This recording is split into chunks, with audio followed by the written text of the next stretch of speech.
तो अगर आपको पब्लिश या अनपब्लिश डॉक्यूमेंट्स हार्ड कॉपी में, माइक्रोफॉर्म में या डिजिटल फॉर्मेट में रिक्वेस्ट करने पर आप किसी को प्रोवाइड करते हैं तो उसे डॉक्यूमेंट डिलीवरी सर्विस कहते हैं। तो डॉक्यूमेंट डिलीवरी सर्विस की जो डेफिनेशन है वो डेफिनेशन क्या है?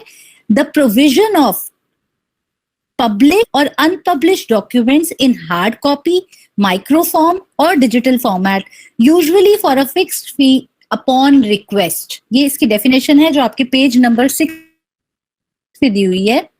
ये डेफिनेशन कहाँ पर है? ये डेफिनेशन है online dictionary of library and information science है, उसके अकॉर्डिंग ये डेफिनेशन है। यस, 8.2 में ये जो सेकंड जो इन्वर्टेड कॉमास में जो डेफिनेशन है इसको आप देखिए, तो ये डेफिनेशन ही सेल्फ एक्सप्लेनेटरी। अगर बेटे आप इसे हाईलाइट कर पाओ, द प्रोविजन ऑफ पब्लिश और unpublish documents in hard copy, हाँ बेटे ये वाला, इसको अगर आप हाईलाइट कर पाओ इसको, तो ये डेफिनेशन आपको क्या कह रही है कि अगर आपकी कोई यूजर है आपका, आपको रिक्वेस्ट करता है कि मुझे ये डॉक्यूमेंट चाहिए, आप उसको वो डॉक्यूमेंट प्रोवाइड करते हो। वो डॉक्यूमेंट किसी भी फॉर्म में आप प्रोवाइड कर सकते हो। डॉक्यूमेंट बहुत सारे फॉर्म्स में एग्जिस्ट करता है। हार्ड फॉर्म में, जो किताब मेरे पास है वो हार्ड फॉर्म में है, और जो किताब अभी अंशुमन ने खोली है वो ई फॉर्म में है, इलेक्ट्रॉनिक फॉर्म में है, यानी कि डिजिटल फॉर्म में है। जब आप इस किसी भी फॉर्म में एक रिक्वेस्ट करने पे कोई डॉक्यूमेंट अपने यूजर को प्रोवाइड करते हो तो उस सर्विस को डॉक्यूमेंट डिलीवरी सर्विस कहते हैं। और most of the document delivery centres ये जो सर्विस है फी लेने के बाद प्रोवाइड करते हैं, एक छोटी सी फी लेते हैं, क्योंकि डॉक्यूमेंट डिलीवरी सर्विस में कॉस्ट इन्वॉल्व होती है। जब आप उस डॉक्यूमेंट को या तो जिरोक्स करोगे, फिर उसे कोरियर करोगे, तो उसमें कॉस्ट इन्वॉल्व होती है। इसीलिए डॉक्यूमेंट डिलीवरी सर्विसेज मोस्टली फी बेस्ड होती हैं, इनमें फी चार्ज की जाती है। ठीक है, इसके बाद जो डीडीएस है वो मेनली कंसर्न किससे है कि रिक्वायर्ड डॉक्यूमेंट को आप देते हो अपने यूजर्स को, और जरूरी नहीं है कि आप अपनी लाइब्रेरी से ही देते हो, वो आप इंटर लाइब्रेरी लोन से भी लेकर दे सकते हो। ठीक है, जैसे आपने डेलनेट के बारे में सुना होगा, डेवलपिंग लाइब्रेरीज नेटवर्क, उसकी एक फंक्शन ये भी है डॉक्यूमेंट डिलीवरी सर्विस। उसने डेलनेट ने डेवलपिंग लाइब्रेरीज नेटवर्क, जिसका पहले नाम दिल्ली लाइब्रेरी नेटवर्क था, बाद में क्योंकि दिल्ली की लाइब्रेरीज के बाहर की लाइब्रेरीज ने भी उन्होंने नेटवर्क किया डेलनेट वालों ने, तो उसका नाम बन गया डेवलपिंग लाइब्रेरी नेटवर्क्स। उस डेलनेट नेटवर्क ने इंडिया की, इवन बाहर की, नेपाल और भूटान की लाइब्रेरीज के कैटलॉग को इकट्ठा कर रखा है और एक यूनियन कैटलॉग बना रखा है। तो जो बुक और उसका एक्सेस सारी अपनी मेंबर लाइब्रेरीज को दे रखा है। तो उन्होंने एक मेंबर सब्सक्रिप्शन अमाउंट रख रखी है कि अगर आपको डेलनेट की मेंबरशिप लेनी है तो ये आपकी सब्सक्रिप्शन अमाउंट है। इस सब्सक्रिप्शन अमाउंट से आप डेलनेट की मेंबरशिप ले लेंगे तो आपको लॉगिन आईडी पासवर्ड मिल जाता है, जिसके हेल्प से आप वो यूनियन कैटलॉग जिसमें lakhs and lakhs of books हैं सारी लाइब्रेरीज की, उसको आप सर्च कर सकते हो। तो अगर आपके यूजर ने आपको किसी डॉक्यूमेंट की रिक्वेस्ट की है और आपके पास नहीं भी है वो, तो आप उसको डेलनेट जैसी सर्विस से सर्च करके इंटर लाइब्रेरी लोन से प्रोवाइड करवा सकते हैं। तो ये basically this is the role of document delivery service. और ये डॉक्यूमेंट डिलीवरी सर्विस IQ, इसका रीजन क्या है, ये डॉक्यूमेंट डिलीवरी सर्विस इंट्रोड्यूस क्यों करनी पड़ी? इंट्रोड्यूस मतलब इसका क्यों शुरुआत करनी पड़ी? इसकी शुरुआत इसलिए करनी पड़ी क्योंकि जो रिसर्चर्स हैं और मेनली जो फास्ट मूविंग सब्जेक्ट्स हैं, फास्ट मूविंग सब्जेक्ट्स कौन से होते हैं? फास्ट मूविंग सब्जेक्ट्स होते हैं जिनमें रिसर्च की पेस, रिसर्च की स्पीड बहुत फास्ट है, जिनमें डेली कुछ ना कुछ नया हो रहा है। ऐसे कौन से सब्जेक्ट्स हैं जिनमें डेली कुछ ना कुछ नया हो रहा है? Science and technology. Science and technology दो ऐसे सब्जेक्ट्स हैं जो fast moving research oriented subjects हैं। और जो बाकी सब्जेक्ट्स हैं जैसे सोशल साइंसेज हैं, आर्ट्स हैं, ह्यूमैनिटीज हैं, मैथमेटिक्स है, इंजीनियरिंग है, ये स्लो मूविंग सब्जेक्ट्स हैं। इनमें जो रिसर्च की पेस है, पेस का मतलब होता है स्पीड, PACE, पेस, पेस का मतलब होता है स्पीड, जो रिसर्च की स्पीड है वो कंपैरेटिवली बहुत स्लो है। तो ये कुछ सब्जेक्ट्स हैं जो स्लो मूविंग है, और जो फास्ट मूविंग सब्जेक्ट्स हैं जिनमें डेली कुछ ना कुछ नया हो रहा है, हर पल कुछ नया हो रहा है, उन सब्जेक्ट्स में इंफॉर्मेशन की बहुत ज्यादा नीड होती है। तो और इंफॉर्मेशन बहुत ज्यादा अमाउंट में ग्रो भी करती है, एक्सपोनेंशियल ग्रोथ होती है इंफॉर्मेशन की। तो ऐसे केस में टाइमली और इजीली इंफॉर्मेशन को एक्सेस करने के लिए ये वाली सर्विस की नीड पड़ी और ये सर्विस इंट्रोड्यूस की गई। ठीक है, अब आप देखते हैं जितने भी हमारे डेटाबेसेस हैं, आप जो हमारा लाइब्रेरी का कैटलॉग बनता है, उस लाइब्रेरी के कैटलॉग के डेटाबेस को कहते क्या है? कोई स्टूडेंट बताएगा? जो हमारा कैटलॉग हम बनाते हैं लाइब्रेरी में ऑनलाइन, वो किस तरह का डेटाबेस है? डेटाबेस होते हैं ना बड़े सारे, तो उस डेटाबेस को किस तरह का डेटाबेस कहते हैं? कोई स्टूडेंट बता सकता है वो किस तरह का डेटाबेस है?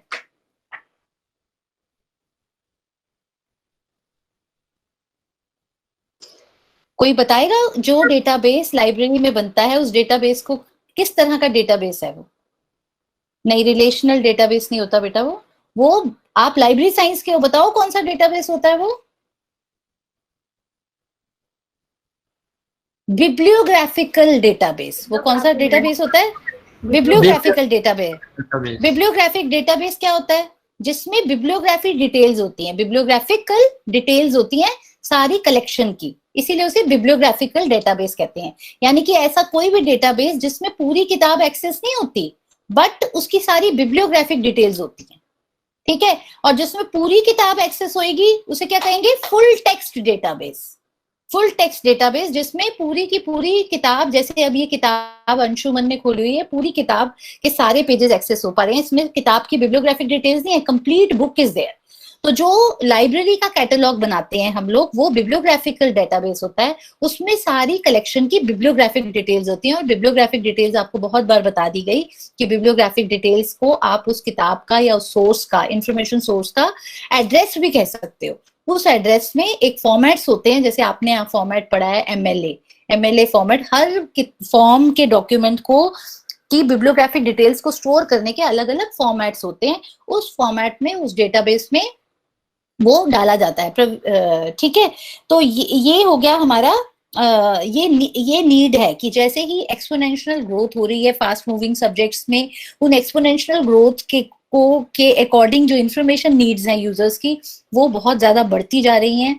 और उन नीड्स को मीट करने के लिए ऐसी सर्विसेज आई, और ऐसी सर्विसेज को मीट करने के लिए बहुत सारे नेटवर्क्स आए जिन्होंने यूनियन कैटलॉग्स डेवलप करने शुरू किए।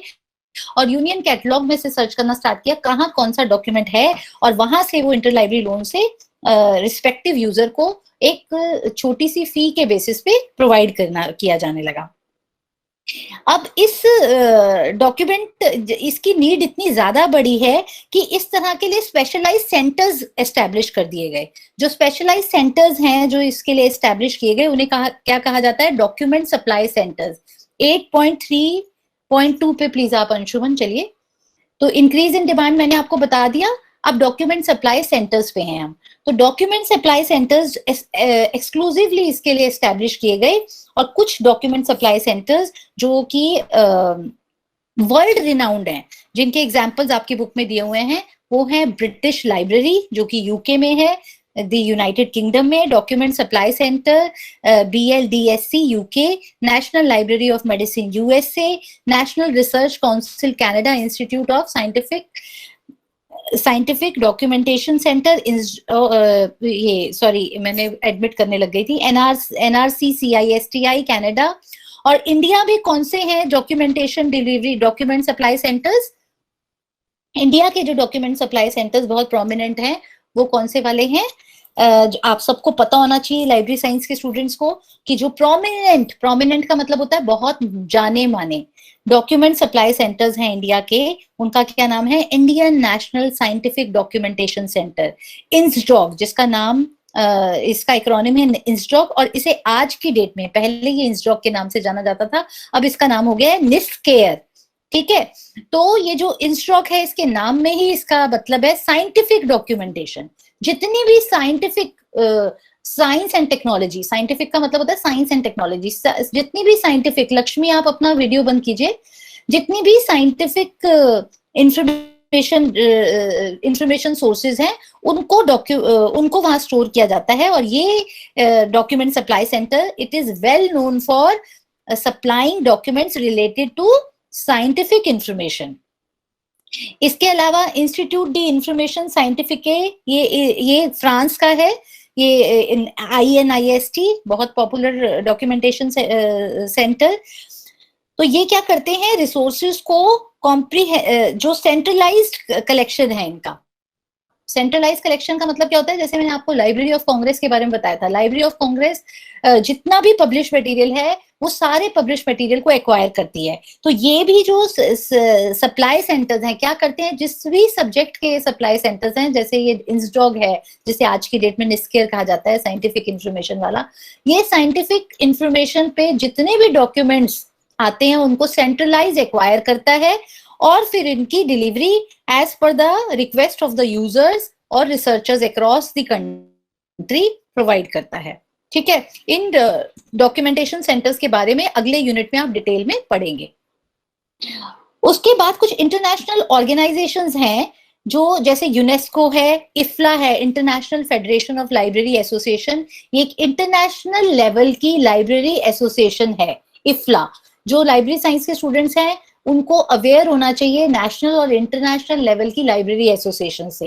ये लाइब्रेरी एसोसिएशंस क्या करती हैं, लाइब्रेरी के वेरियस ऑब्जेक्टिव्स को मीट करने में ये एक्टिवली पार्टिसिपेट करती हैं। तो जैसे हमारी इंडिया में बहुत सारी एसोसिएशंस हैं और ये एक रेपुटेड इंटरनेशनल लेवल की एसोसिएशन है IFLA, international federation of library association. और ऐसे ही यूनेस्को है, ये एजुकेशन और साइंटिफिक नॉलेज पे काम करती है। ये भी डॉक्यूमेंट डिलीवरी सर्विस देते हैं, इनका एक फंक्शन ये भी है।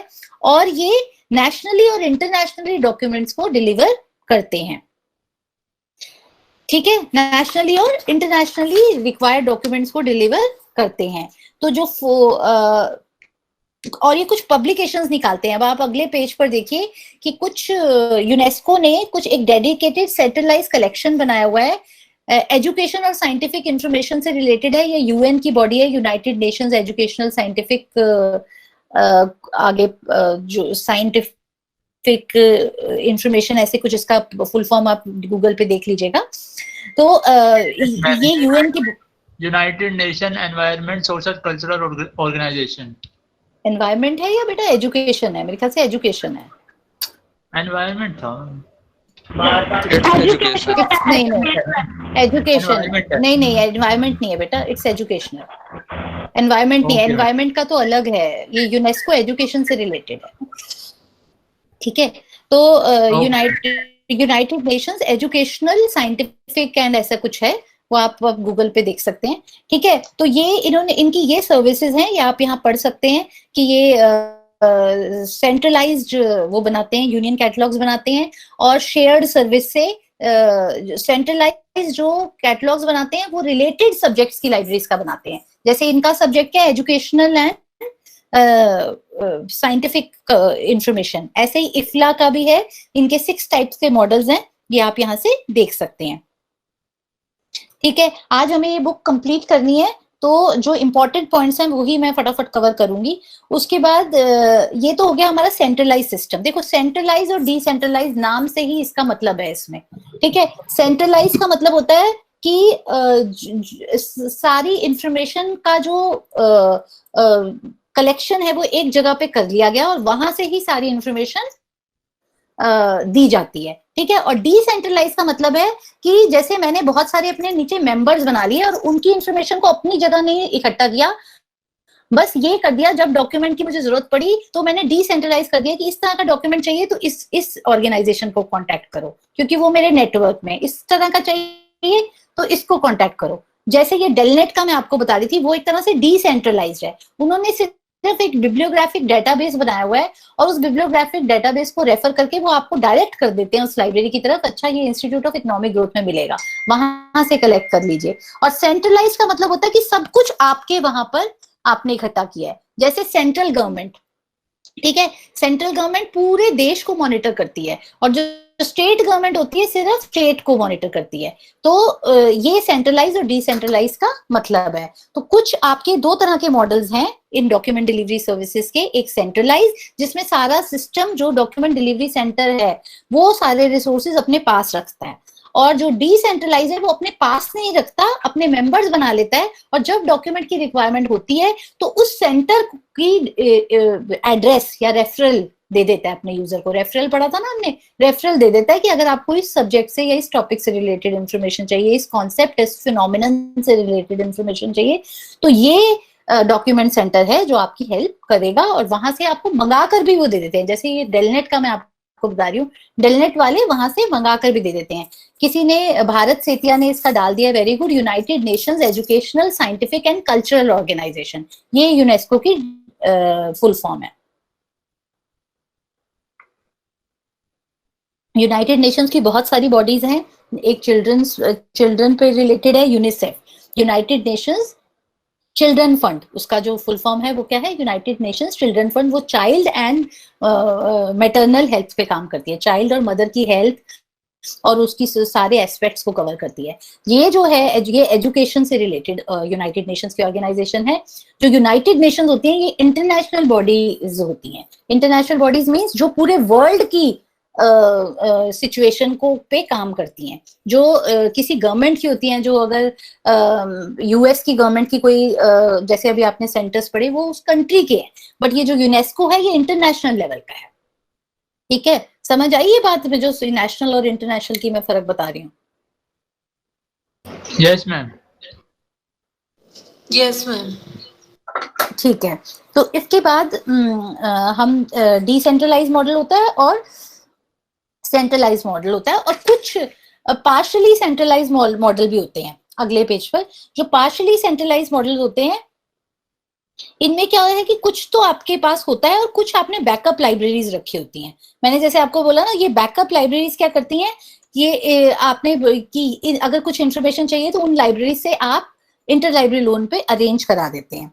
अब impact of technology on document delivery services, आपको पता है टेक्नोलॉजी के हेल्प से कंप्यूटर, स्कैनर्स, टेलीकम्युनिकेशन टेक्नोलॉजीज आ गई हैं। टेलीकम्युनिकेशन टेक्नोलॉजीज क्या होती हैं? ऐसी टेक्नोलॉजी जिसमें हम जिसके हेल्प से हम कम्युनिकेट कर पाए एक दूसरे के साथ। कम्युनिकेट करने का मतलब होता है बातचीत करना। कम्युनिकेट करने का मतलब आपस में बातचीत करना। हमें पहले जब तक इंफॉर्मेशन एंड कम्युनिकेशन टेक्नोलॉजीज नहीं थी तो हमें बातचीत करने के लिए फिजिकली एक दूसरे के घर विजिट करना पड़ता था। और पहले सिर्फ आई इंफॉर्मेशन टेक्नोलॉजी, उसके बाद I information and communication technology, यानी कि इंफॉर्मेशन टेक्नोलॉजी के हेल्प से ही एक दूसरे से बात भी कर पाना।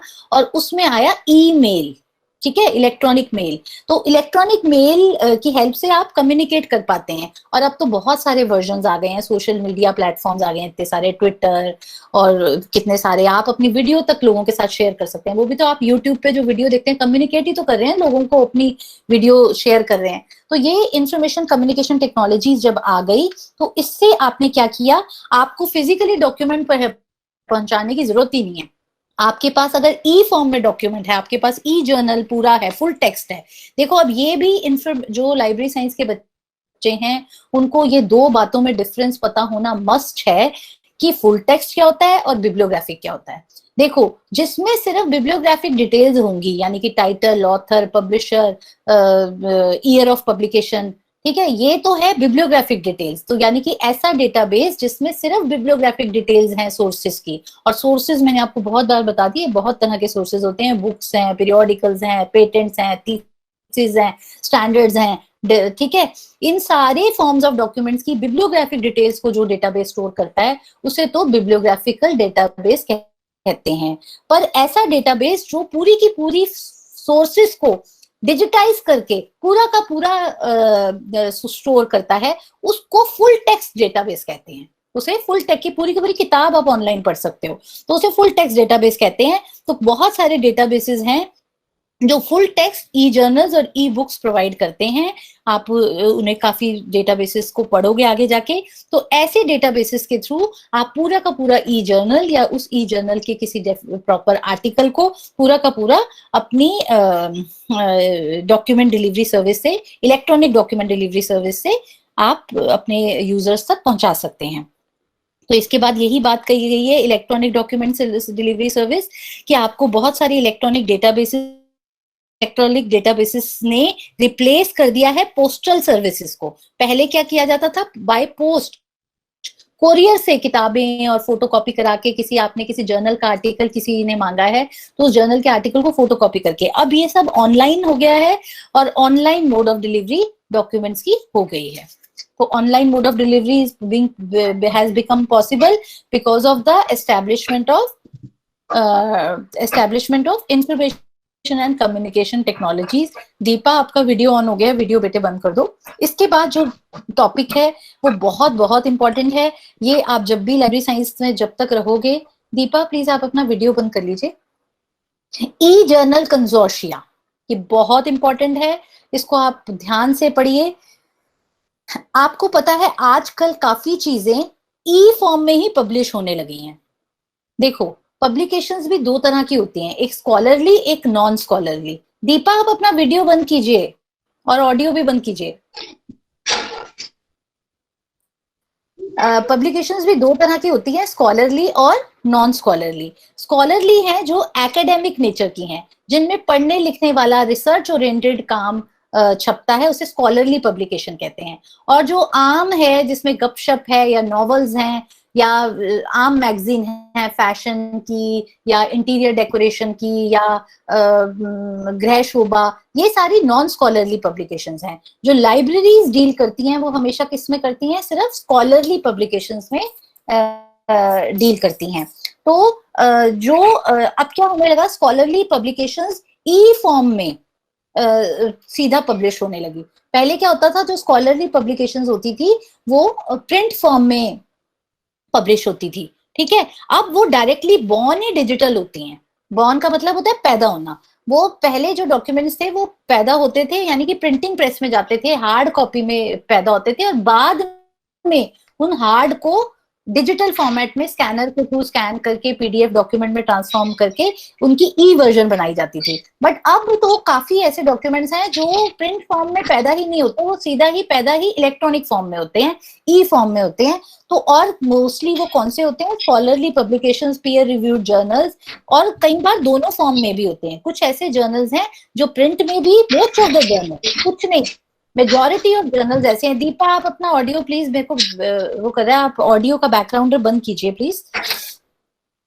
तो कुछ ऐसे जर्नल्स हैं जो कुछ नहीं, sorry, majority of journals print और इलेक्ट्रॉनिक फॉर्म दोनों में पैदा होते हैं, ठीक है। तो ई जर्नल्स में अब आज की डेट में सर्चिंग फैसिलिटीज भी आ गई है। सर्चिंग फैसिलिटी मतलब कि पहले क्या होता था कि अगर आप एक फिजिकल फॉर्म में जर्नल उठाते हो, कोई भी इशू उठाते हो, और आपको पता है कि इसमें छपा है, पर आपको ये नहीं पता कौन से इशू में छपा है, तो आपको बड़े सारे इश्यूज उठा के सबके टेबल ऑफ कंटेंट्स को स्कैन करना पड़ता था। बट आज की डेट में जो डेटाबेसेस बन जाते हैं उनमें सर्चिंग फैसिलिटी, आप कीवर्ड डालोगे तो आपको बता देगा issue number, volume number 100, issue number 100 में ये वाले पेज पे ये आर्टिकल छपा हुआ है। तो ये सर्चिंग फैसिलिटीज भी आ गई हैं और रिमोट एक्सेस भी मिल गई है। रिमोट एक्सेस का मतलब क्या होता है कि आप घर बैठे, जरूरी नहीं है कि आपको लाइब्रेरी जाके ही वो एक्सेस करना है, घर बैठे भी लॉगिन आईडी पासवर्ड से आप उस पूरे के पूरे जर्नल को एक्सेस कर सकते हो। तो ये जो ई पब्लिशिंग का कॉन्सेप्ट आया, जिसमें इलेक्ट्रॉनिक फॉर्म में भी चीजें आने लगी, तो उससे क्या होने लगा कि पर ये बहुत महंगा कॉन्सेप्ट है। ये जो कॉन्सेप्ट है बहुत महंगा है। जितने बढ़िया बढ़िया जो डेटाबेसेस हैं, जो जैसे स्प्रिंगर है, स्प्रिंगर एक बहुत अच्छा पब्लिशर है, सेज है, IEEE है, इन सबके बढ़िया बढ़िया, एल्सेवियर है, एल्सेवियर का स्कूपर्स भी है, वेब ऑफ साइंस भी है। तो ये जो बढ़िया बढ़िया पब्लिशर्स हैं, इन्होंने अपने जितने भी इनके पीरियोडिकल्स निकलते हैं, जर्नल्स निकलते हैं इनकी पब्लिकेशन के अंदर, इनका जब इन्होंने ई जर्नल्स का डेटाबेस निकालना शुरू किया, तो वो डेटाबेस लाइब्रेरीज ने सब्सक्राइब करने शुरू किए। जब वो डेटाबेस सब्सक्राइब करने शुरू किए तो उससे फैसिलिटी तो बहुत मिल गई लाइब्रेरियन को भी और यूजर्स को भी, कि भैया वो उनका रिमोट एक्सेस है, घर में बैठे ही कर सकते हैं, और उसमें सर्चिंग फैसिलिटी भी है, आपको एक एक इशू फिजिकली उठा के देखना नहीं पड़ रहा। तो ये सब तो फैसिलिटी मिल गई, बट इनमें जो एक प्रॉब्लम थी, वो प्रॉब्लम ये थी कि ये बहुत ही कॉस्ट इंटेंसिव, ये जो अफेयर है सारा, ये जो पूरा प्रोसेस है इलेक्ट्रॉनिक डॉक्यूमेंट्स को सब्सक्रिप्शन करने का, ये बहुत ही ज्यादा लाइब्रेरीज के बजट पे बोझ डालने लगा। तो जब ये ई जर्नल्स की सब्सक्रिप्शन लाइब्रेरी के बजट्स पे बोझ डालने लगी तो एक कॉन्सेप्ट आया, उसे कहते हैं ई जर्नल कंजोर्शिया। ई जर्नल कंजोर्शिया, ठीक है। ई जर्नल कंजोर्शिया क्या होता है? A library consortium is a collective activity of a group of libraries towards a common goal of sharing resources. With the help of internet access to e-journals, a user can search and browse table of contents of a journal, view abstract of the selected article, and if desired, can browse and download the full text article instantaneously on his or her desktop computer. Consortium-based library subscription to e-journals and electronic full-text databases are picking up good momentum in India. At present, there are more than 10 national level consortia opening in the country, operating in the country. Some of them are INDEST, CSIR DST, e-journal consortium, now known as National Knowledge Resource Consortium, NKRC, IIM consortium and Infonet. Consortium-based access to e-resources have resulted in paradigm shift in document delivery service scenario. Most of the document supply centers are witnessing increase in demand for delivery of documents, particularly of journal articles. ठीक है, you will study about this consortium and related changes in demand for in unit 9. तो अब आप इसको ध्यान से सुनिए, मैंने इसकी भूमिका सारी बांध दी आपको कि जो हमारे e publishing day by day proliferate होता जा रहा है, प्रोलिफरेट मतलब बढ़ता जा रहा है, बड़ी स्पीड पे बढ़ता जा रहा है, और उसका बहुत फायदा भी है। हमें हार्ड फॉर्म में इतना कुछ इकट्ठा नहीं करना पड़ता, और ज्यादा चीजें हम आर्काइव भी नहीं कर सकते हार्ड फॉर्म में। आर्काइव का मतलब होता है पुराने इश्यूज को संभाल के रखना। लाइब्रेरीज में इतनी फिजिकल स्पेस नहीं होती कि मान लो कि मेरे पास एक जर्नल आ रहा है, जैसे हार्वर्ड बिजनेस रिव्यू है, तो मैं उसके जब से मैंने लाइब्रेरी शुरू की है तब से अब तक मैं उसके सारे इश्यूज संभाल के रखूं, क्योंकि इतनी जगह नहीं होती लाइब्रेरीज में। और जो इलेक्ट्रॉनिक डेटाबेसेस हैं उनमें आप 1863 से लेके 2020 तक के आप जर्नल्स को एक्सप्लोर कर सकते हो, क्योंकि उसमें स्पेस का कोई फिजिकल स्पेस का कोई इशू नहीं है। तो और उसमें पूरे टेक्स्ट आपको कोई संभालने का चक्कर नहीं, कोई कुछ नहीं, और इलेक्ट्रॉनिकली आप प्रोवाइड कर सकते हो, उनकी सर्चिंग फैसिलिटी है, और सेकेंडली वो रिमोट एक्सेस है, घर से भी यूजर उसे एक्सेस कर सकता है। तो इसलिए ई जर्नल सब्सक्रिप्शन बहुत ज्यादा बढ़ने लगा। जो बड़े बड़े पब्लिशर्स हैं जो बढ़िया बढ़िया जर्नल्स निकालते हैं, जैसे मैंने आपको एग्जांपल दिया, एल्सेवियर, स्प्रिंगर, IEEE, सेज, इन्होंने अपने इलेक्ट्रॉनिक डेटाबेसेस कंपाइल करने शुरू किए, अपनी इंफॉर्मेशन को एग्रीगेट करना शुरू किया, बट इनकी सब्सक्रिप्शन बहुत महंगी थी, इन लाइब्रेरीज के बजट पे भार पड़ रहा था। इस वजह से लाइब्रेरीज का एक कॉन्सेप्ट आया जिसे ई जर्नल कंसोर्शिया कहते हैं। ये क्या होता है? ई जर्नल कंसोर्शिया होता है कि बहुत सारी कुछ सेम सब्जेक्ट पे डील करने वाली लाइब्रेरीज जिनके सब्जेक्ट एरिया सिमिलर होते हैं, वो एक ग्रुप बना के इकट्ठे अपना बजट, मतलब कुछ पैसा, हर लाइब्रेरी इक्वल अमाउंट ऑफ पैसा डाल के क्या करती है, बहुत सारे इलेक्ट्रॉनिक रिसोर्सेज को सब्सक्राइब कर लेती है, और वो इलेक्ट्रॉनिक रिसोर्सेज सारी लाइब्रेरीज के मेंबर्स एक्सेस कर सकते हैं, उनके एब्स्ट्रैक्ट को देख सकते हैं, बिब्लियोग्राफिक डिटेल्स को देख सकते हैं, और एब्स्ट्रैक्ट देखने के बाद अगर उन्हें लगता है कि हमें फुल टेक्स्ट आर्टिकल चाहिए तो फुल टेक्स्ट। इससे क्या होता है कि एक लाइब्रेरी के पैसे पे बोझ ना पड़ के 10 लाइब्रेरीज इकट्ठी उसका बोझ डालती हैं, उठाती हैं। मान लो कि अगर कोई 10 लाख का डेटाबेस है और अगर एक लाइब्रेरी 10 लाख नहीं खर्च पा रही और 10 लाइब्रेरी जो सेम सब्जेक्ट एरियाज में डील करती हैं वो मिलकर उसको सब्सक्राइब करती हैं, तो हर लाइब्रेरी के हिस्से में सिर्फ 1 लाख का खर्चा पड़ा। तो इसे ई जर्नल कंसोर्शिया कहते हैं। और ई जर्नल कंसोर्शिया के बहुत सारे एग्जांपल्स इन्होंने दिए हुए हैं, जैसे इंडेक्स है, NKRC है, IIM कंसोर्शिया है। हाँ भारत, बोलो क्या बोल रहे हो? मैम इसको कंसोर्शिया भी तो कहते हैं ना शायद? कंसोर्शिया ही तो पढ़ रहे हैं हम, और क्या पढ़ रहे हैं? और मैम फिर इसके साथ रिसोर्स शेयरिंग में क्या डिफरेंस होगा वैसे? फिर कंसोर्शिया जो है रिसोर्स शेयरिंग का ही एक फॉर्म है। कंसोर्शिया ही रिसोर्स शेयरिंग का एक फॉर्म है। फॉर्म का मतलब क्या होता है?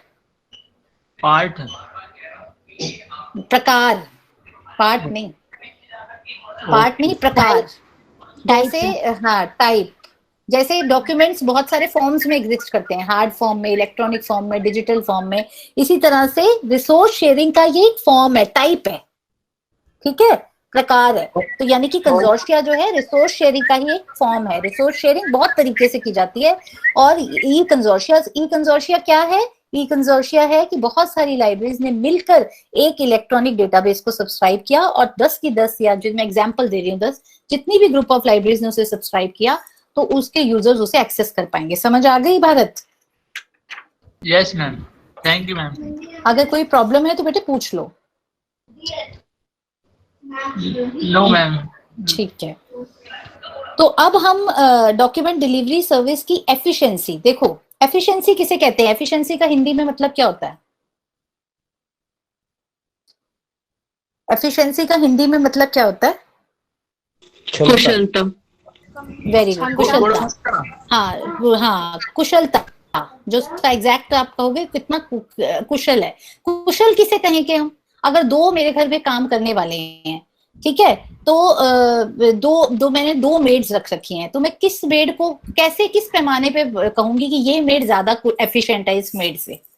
किस पैमाने में कहूंगी? करके दे रहा है, जो काम अच्छे से करके दे रहा है उसकी तुलना में। अच्छा, कि अच्छे को टाइम किस के बेस पर। वही तो मैं पूछू। अच्छे में के बेस पर। कि वो जितना टाइम है वो टाइम अच्छा से लेके काम कर रही है, साफ सुथरा काम कर रही है, काम में कोई शिकायत नहीं है। हाँ, तो यानी कि आप कुछ पैमाने लेते हो, उन पैमानों पे अगर एक चीज अच्छी उतरती है दूसरी चीज के एवज, तो आप उसे कहते हो ये एफिशिएंट है। ठीक है, तो ये जो डॉक्यूमेंट डिलीवरी सर्विस है इसकी एफिशिएंसी को नापने के दो तीन पैमाने हैं। स्पीड, पहला पैमाना क्या है? स्पीड, कितनी जल्दी। देखो, जब आपको भूख लगी है तब आपको खाना नहीं मिला, और तब आपकी भूख मर जाने के बाद आपके सामने मैं 7 पकवान भी रख दूंगी, तो क्या आप उनको एंजॉय कर पाओगे? नहीं, क्योंकि जब आपको भूख लगी थी तब मैं आपको रोटी के साथ सिंपल अचार भी दे देती तो वो भी आप बहुत एंजॉय करके खाते, क्योंकि तब आपको बहुत भूख लगी हुई थी। तो आपको जो राइट इंफॉर्मेशन है राइट टाइम पर पहुंचाना सबसे इंपॉर्टेंट है लाइब्रेरी साइंस में। तो यानी कि आपकी जो डॉक्यूमेंट डिलीवरी सर्विस है उसकी स्पीड बहुत इफेक्टिव होनी चाहिए। अगर 2 डॉक्यूमेंट डिलीवरी सेंटर्स हैं, हाँ बोलो, कौन क्या बोलना चाह रहा था? अगर 2 डॉक्यूमेंट डिलीवरी सेंटर्स हैं और एक डॉक्यूमेंट डिलीवरी सर्विस सेंटर एक हफ्ते में इंफॉर्मेशन देता है और दूसरा डॉक्यूमेंट डिलीवरी सर्विस सेंटर 1 महीने में देता है, तो एक हफ्ते वाले को ज्यादा एफिशिएंट कहा जाएगा as compare to the document delivery centre जो 1 महीने में एक रिक्वायर्ड इंफॉर्मेशन को फर्निश करता है। फर्निश मतलब पहुंचाना, कॉस्ट इफेक्टिव। अब जो आपने मेड की बात की, तो मेड भी 2 जब आपने कंपेयर करी तो आप इस पे कंपेयर करोगे कि कौन जल्दी जल्दी काम करती है या कौन धीरे धीरे करके पूरी दिन ही लगा देती है, आपका टाइम वेस्ट होता रहता है। और कॉस्ट, जो तेज करती है क्या वो कॉस्ट इफेक्टिव भी है? बहुत अच्छी तो है पर बहुत महंगी पड़ रही है क्या? तो फिर भी आपका पैसा भी तो बहुत इंपॉर्टेंट है ना। तो मैं इसी तरह के से कि एफिशिएंट जो कॉस्ट क्या पड़ रही है आपको डॉक्यूमेंट डिलीवरी सर्विसेज की, ये भी उसका पैमाना है उसकी एफिशिएंसी को नापने का। और सेटिस्फेक्शन, कि आपको सेटिस्फेक्शन पहुंच रही है, मतलब जो आपका यूजर है वो सेटिस्फाई हुआ है कि नहीं, हाँ कि जो मैंने मांगा था वो मुझे टाइमली मिल गया, उसकी सेटिस्फेक्शन भी कम से कम 90 to 95% होनी चाहिए। अगर ये तीनों फैक्टर्स सफाइस होते हैं यानी कि मीट होते हैं, तो आपका डॉक्यूमेंट डिलीवरी सर्विस एफिशिएंट माना जाता है। आप कुछ कहना चाह रहे थे, बोलिए, एक बच्चा कुछ बोलना चाह रहा था। मैम मैं पूछ रही थी, हाँ, बट अब तो ऐसा है कि सारे के सारे इलेक्ट्रॉनिक फॉर्म में हो गए। मैं कभी कोई कौन तो मेरे को आपकी आवाज नहीं आ रही, थोड़ा तेज बोलो। और पीछे से किसी की आवाज आ रही है? सुरजीत बैकग्राउंडर बंद कीजिए। हाँ मम्मी बोलिए। जी मैम। हाँ मैम, मैं बोल रही हूँ जैसे आज तो इलेक्ट्रॉनिक फॉर्म में हो गया है सारा कुछ, तो फिर हम इसकी स्पीड को कैसे, अब कोई मतलब कि मैं मांगती हूँ किसी से कि मुझे ये चीज चाहिए, तो इलेक्ट्रॉनिक फॉर्म में मुझे तुरंत दे देता है। तो फिर मैं इसकी स्पीड क्या मतलब ये कर सकती हूँ कि उसके पास अवेलेबल नहीं है वो, मतलब किस तरीका से वो जल्दी से मुझे अवेलेबल करके दे रहा है, इसकी तुलना में कर सकती हूँ फिर स्पीड में मैं। हाँ, देखो बेटा, एक स्टेज होती है रिक्वेस्ट, बहुत अच्छा क्वेश्चन है आपका। एक स्टेज होती है रिक्वेस्ट को प्रोसेस करने की स्टेज, ठीक है, चाहे आपके इलेक्ट्रॉनिक फॉर्म में भी आपके पास है, उसको प्रोसेस करने में आप कितना टाइम लगाते हो, उस रिक्वेस्ट को प्रोसेस करने में आप कितना टाइम लगाते हो, कितनी प्रॉम्प्ट का मतलब जल्दी से जल्दी उसकी रिप्लाई देते हो। और जो आपने कहा, ठीक कहा, कि ये भी हो सकता है कि इलेक्ट्रॉनिक फॉर्म में आपके पास ना हो, आपको उसे कहीं से अरेंज करा के उसे ईमेल करना हो, तो वो सारे प्रोसेस में कितना टाइम लगता है, इस बेसिस पे आप उस टाइम को एनालाइज करते हो। ठीक है, ओके मैम। अब डॉक्यूमेंट सप्लाई सेंटर्स के, हाँ बोलो। एफिशिएंसी ऑफ डीडीसी जो आपने बताया है, इसके अंदर हम रंगनाथन के 5 रूल्स को भी ऐड कर सकते हैं ना, PMEST वाला। हाँ कर सकते हैं आप, एफिशिएंसी को अलग अलग पैरामीटर्स पे जांच सकते हैं। पैरामीटर्स का होता है मतलब होता है पैमाने, ठीक है। जैसे अगर मान लो आप घर ढूंढ रहे हो, ठीक है, तो हर एक बंदे का नापने किसी चीज को की क्वालिटी को नापने का अलग पैमाना होता है। अब आपको अगर 2 बेडरूम चाहिए तो आप देखोगे 2 बेडरूम होना चाहिए। बेडरूम आपको कितने बड़े बड़े चाहिए, थोड़े बेड रखने के बाद जगह चाहिए कि नहीं, उसके साथ अटैच बाथरूम चाहिए कि नहीं, किचन आपको बड़ी चाहिए छोटी चाहिए, बालकनी चाहिए नहीं चाहिए, तो ये आपके पैमाने होते हैं। उसके बाद आप घर फाइनल करते हो। तो आपके पैमाने हैं, तो जो आपकी बुक में पैमाना दिया है डॉक्यूमेंट डिलीवरी सर्विस का, ये 3 फैक्टर्स दिए हैं, ये 3 कारक दिए हैं, जिन 3 कारकों पे आप उसकी एफिशिएंसी को निर्धारित करो। डॉक्यूमेंट सप्लाई सेंटर्स के जो अब एग्जांपल्स हैं वो हम डिटेल में पढ़ने जा रहे हैं। सबसे पहला है British library supply document supply centre, जो कहाँ पर है, बॉस्टन स्पा यूके में। ये क्या क्या इनका डिजिटाइज कलेक्शन है। अब डिजिटाइज कलेक्शन से आप देखो इनके डिजिटाइज कलेक्शन में क्या क्या है, आप इसे ध्यान से पढ़ो। द ब्रिटिश लाइब्रेरी होल्ड्स, बेटे ऊपर है बेटे ऊपर है हाँ, the British library holds 14 million books, 14 million books. 1 billion में कितने लाख होते हैं पता है किसी को? 1 बिलियन में कितने लाख होते हैं?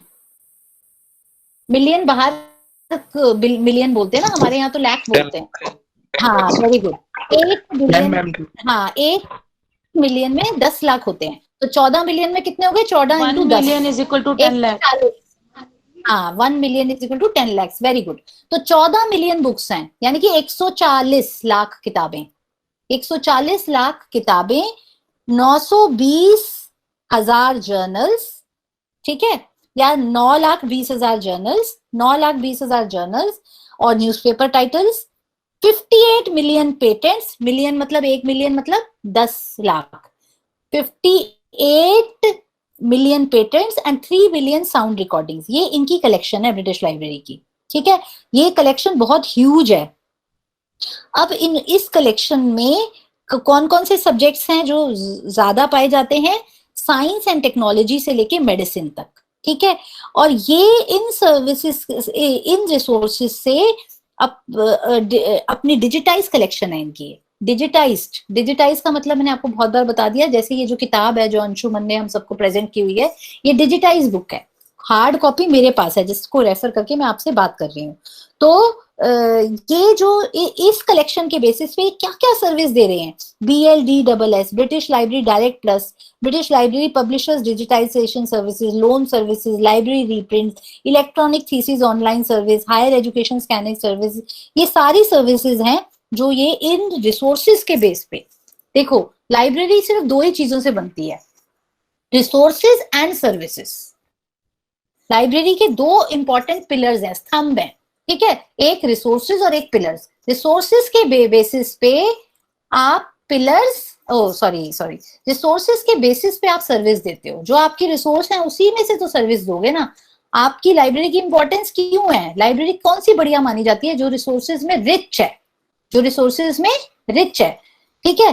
तो जो जितनी अमीर लाइब्रेरी है रिसोर्सेज में, वो उतनी ज्यादा अच्छी सर्विसेज दे पाएगी। तो आपने देखा ये ब्रिटिश लाइब्रेरी कितनी अमीर है अपने रिसोर्सेज में, तो इसने इन रिसोर्सेज के बेसिस पे कुछ सर्विसेज स्टार्ट की हैं। वो सर्विसेज आप नीचे पढ़ सकते हैं कौन कौन सी हैं।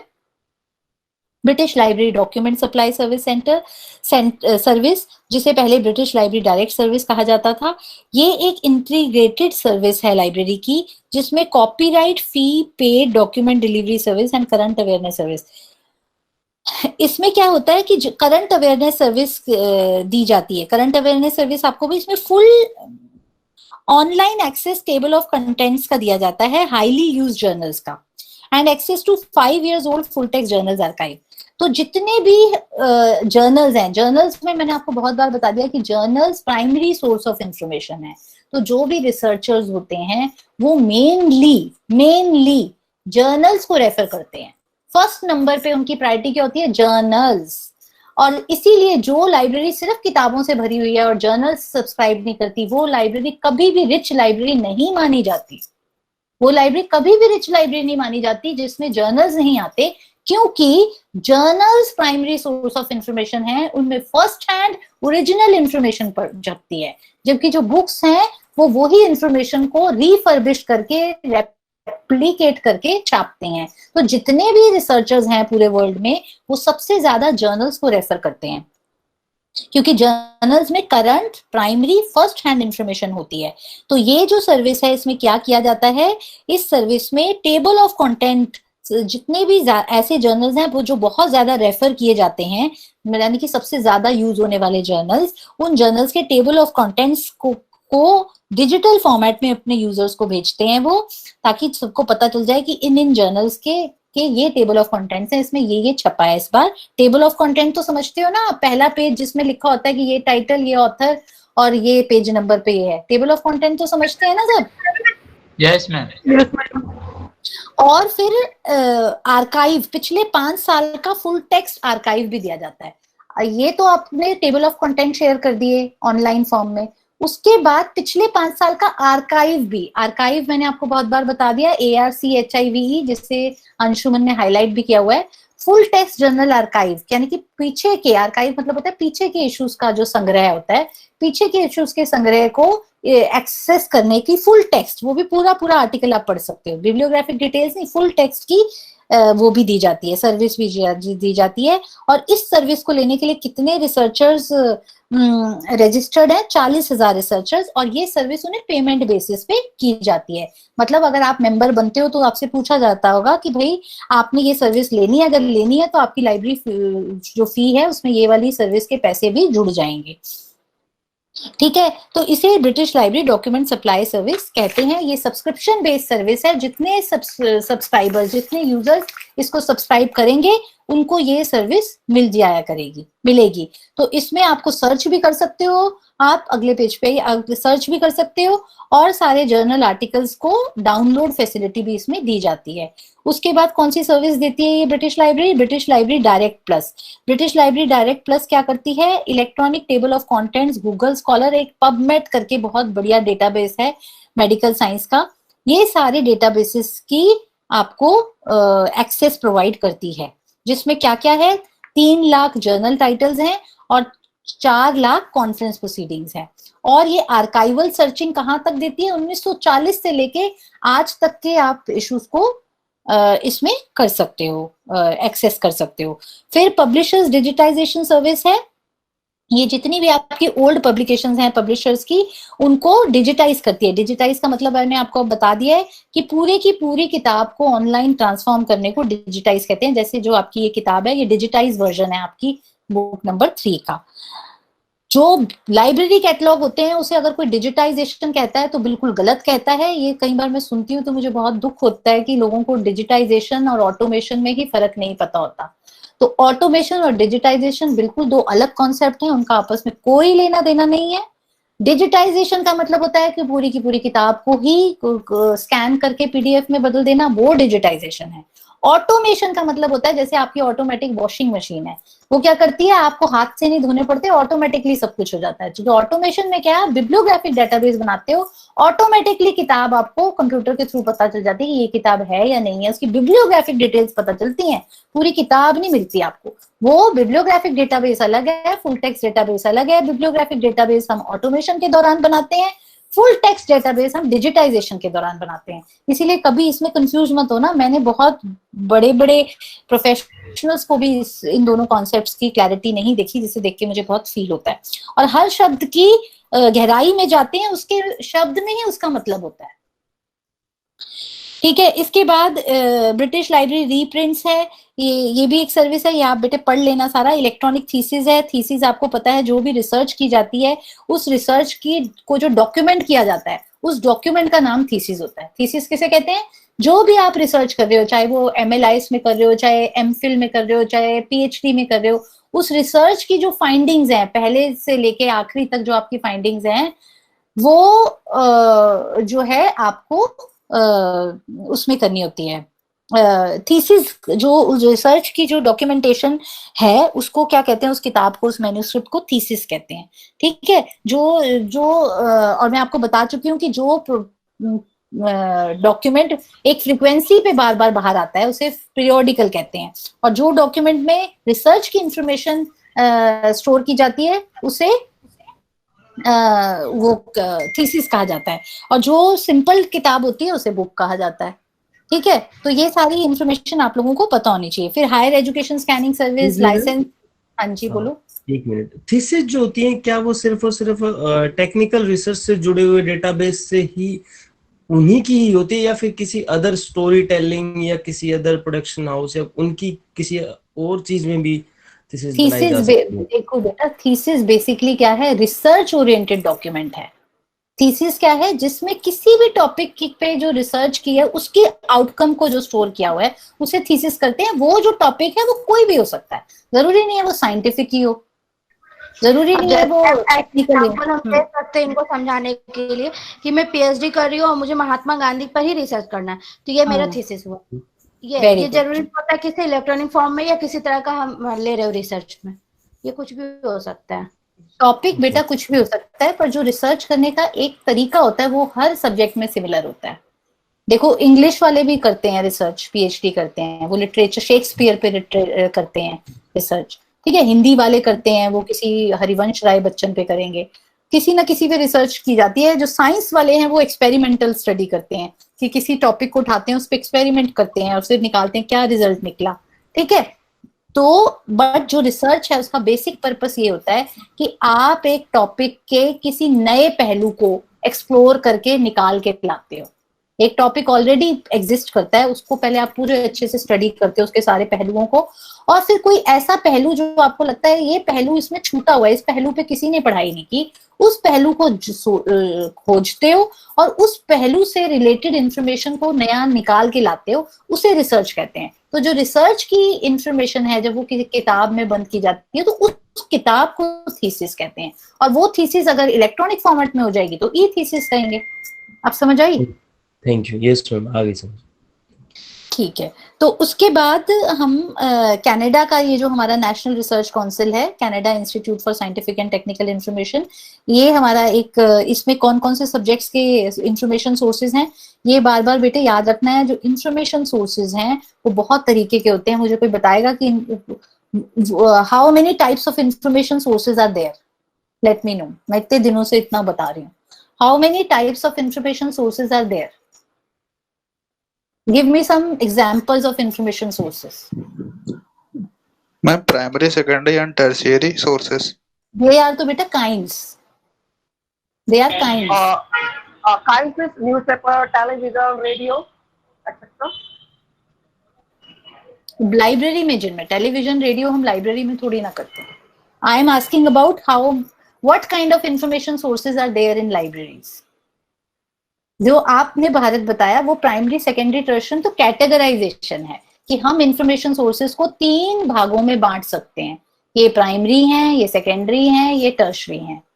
इनकी विभाजन कर सकते हैं तीन तरीके से। ठीक है, जैसे हमारे देश के सारे जो लोग हैं वो इंडियन है, पर इंडियंस को आगे विभाजित किया हुआ है 4 धर्मों के बेसिस पे। ठीक है, तो हिंदू, सिख, मुस्लिम, ईसाई। ठीक है, तो ये तो आप जितने भी इंफॉर्मेशन सोर्सेज हैं उनको 3 तरीके से, उनके किस तरह की इंफॉर्मेशन है उनमें, उसके बेसिस पे उनको कैटेगराइज कर देते हो, उनका विभाजन कर देते हो कि ये इस कैटेगरी के अंडर आता है। जैसे होता है ना general category, SC, ST, OBC। तो जो इंफॉर्मेशन सोर्स में करंट इंफॉर्मेशन है उसकी कैटेगरी क्या हो गई? प्राइमरी। जो इंफॉर्मेशन में पहले से ओरिजिनल जनरेट की हुई वो सेकेंडरी। टर्शियरी दोनों में ही जनरेट की हुई जो उससे भी थर्ड हैंड इंफॉर्मेशन है वो टर्शियरी। तो ये तो हो गई सोर्सेज का विभाजन। मैं कह रही हूँ व्हाट आर द वेरियस पांडुलिपियां हुआ, प्रलेख हुआ, बुक्स हुआ, ये सब सारी हमारी सोर्सेज है, इंश्योरेंस सोर्सेज, इंफॉर्मेशन सोर्सेज। हाँ, जैसे जो बुक्स हैं, पीरियोडिकल्स हैं, पेटेंट्स हैं, स्टैंडर्ड्स हैं, थीसिस हैं, ये हैं forms of information sources. Information का मतलब क्या है? जानकारी। सोर्स का मतलब स्रोत। स्रोत समझ रहे हो ना? स्रोत समझते हो? सोर्सेज। तो इंफॉर्मेशन सोर्सेज को जानकारी देने वाले कौन कौन से सोर्स होते हैं? जानकारी किताब से भी मिलती है, जानकारी पीरियोडिकल से भी मिलती है, अखबार से भी मिलती है, पेटेंट से भी मिलती है, थीसिस से भी मिलती है, स्टैंडर्ड से भी मिलती है। तो ये सारे इंफॉर्मेशन सोर्स हैं जिनमें स्कॉलरली इंफॉर्मेशन, मैं दोबारा बोल रही हूँ, जिनमें स्कॉलरली इंफॉर्मेशन डॉक्यूमेंट की गई होती है। डॉक्यूमेंट करना मतलब इकट्ठी की होती है, उसे लिख कर इकट्ठा किया होता है, डॉक्यूमेंट की गई होती है। स्कॉलरली इंफॉर्मेशन, लाइब्रेरी जो है सिर्फ स्कॉलरली इंफॉर्मेशन में डील करती है। हाँ, कुछ बच्चों की अगर लाइब्रेरीज हो तो बच्चों की लाइब्रेरीज में नॉन स्कॉलरली इंफॉर्मेशन भी होती है, कॉमिक्स वगैरह, ठीक है। तो ये कनाडा का जो इंस्टीट्यूट है, ये आप पढ़ लीजिएगा कि इस चीज में डील करता है। 50,000 इसमें सीरियल टाइटल्स हैं, 8 लाख किताबें हैं, कॉन्फ्रेंस प्रोसीडिंग्स हैं, 2 मिलियन टेक्निकल रिपोर्ट्स हैं। ये डॉक्यूमेंट डिलीवरी सर्विस करती है अपनी इस रिसोर्स के बैंक के बेसिस पे। इसके पास इतना बड़ा रिसोर्स बैंक है, इस रिसोर्स बैंक के बेसिस पे ये अपनी सर्विसेज अपने क्लाइंट्स को और अपने बिजनेस पार्टनर्स को देती है। और अगर आपको इसकी वेबसाइट पे जाओगे, इसका वेब आईडी भी नीचे दिया हुआ है, तो आप इसके बारे में ज्यादा जान पाओगे। फिर उसके बाद फ्रांस का जो है डॉक्यूमेंटेशन सेंटर, उसके बारे में डिस्क्रिप्शन दी हुई है। उमेश, आप कुछ कहना चाह रहे हैं? मैम, स्कॉलर इंफॉर्मेशन के बारे में, स्कॉलरली इंफॉर्मेशन आपने बोला ना, तो उससे क्या मतलब है? आप खुद बताओ, मैंने कितनी बार बता दी ये बात आज के लेक्चर में, अब आप बताओ। मैम, जैसे और भी लाइब्रेरी में, मेरा क्वेश्चन ये है कि और भी लाइब्रेरीज होती हैं कि सभी मतलब प्रोफेशनल्स के लिए नहीं होती ना, सभी जैसे इसरो की लाइब्रेरी है तो वो तो स्कॉलर इन्फॉर्मेशन वहाँ पे होगी। जैसे अगर कॉलेज लाइब्रेरी है तो उसमें हर तरीके की इन्फॉर्मेशन होगी ना, कुछ ऐसी मैगजीन्स भी होंगी, एंटरटेनिंग मैगजीन्स भी होंगी वहाँ पे, एंटरटेनमेंट के लिए होगी कुछ तो आपके सवाल में ही आपका जवाब है, आपके सवाल में ही आपका जवाब है। आप खुद ही आप बता रहे हो कि स्कॉलरली क्या है और नॉन स्कॉलरली क्या है। देखो, मैं समझ नहीं पा रहा हूँ वही चीज। आप समझ गए हो, आप उसको कंफ्यूज हो रहे हो। देखो बेटा, स्कॉलरली इंफॉर्मेशन वो होती है जो साइंटिफिक और टेक्नोलॉजिकल इंफॉर्मेशन है जिसमें, ठीक है, जिसका पढ़ाई लिखाई से लेना देना है। एकेडमिक नेचर की इंफॉर्मेशन, पढ़ाई लिखाई को इंग्लिश में कहते हैं एकेडमिक, एजुकेशनल, जिसकी नेचर का मतलब होता है प्रकृति। जिस डॉक्यूमेंट की नेचर एकेडमिक और एजुकेशनल है, उस डॉक्यूमेंट को स्कॉलरली डॉक्यूमेंट कहते हैं या स्कॉलरली इंफॉर्मेशन सोर्स कहते हैं।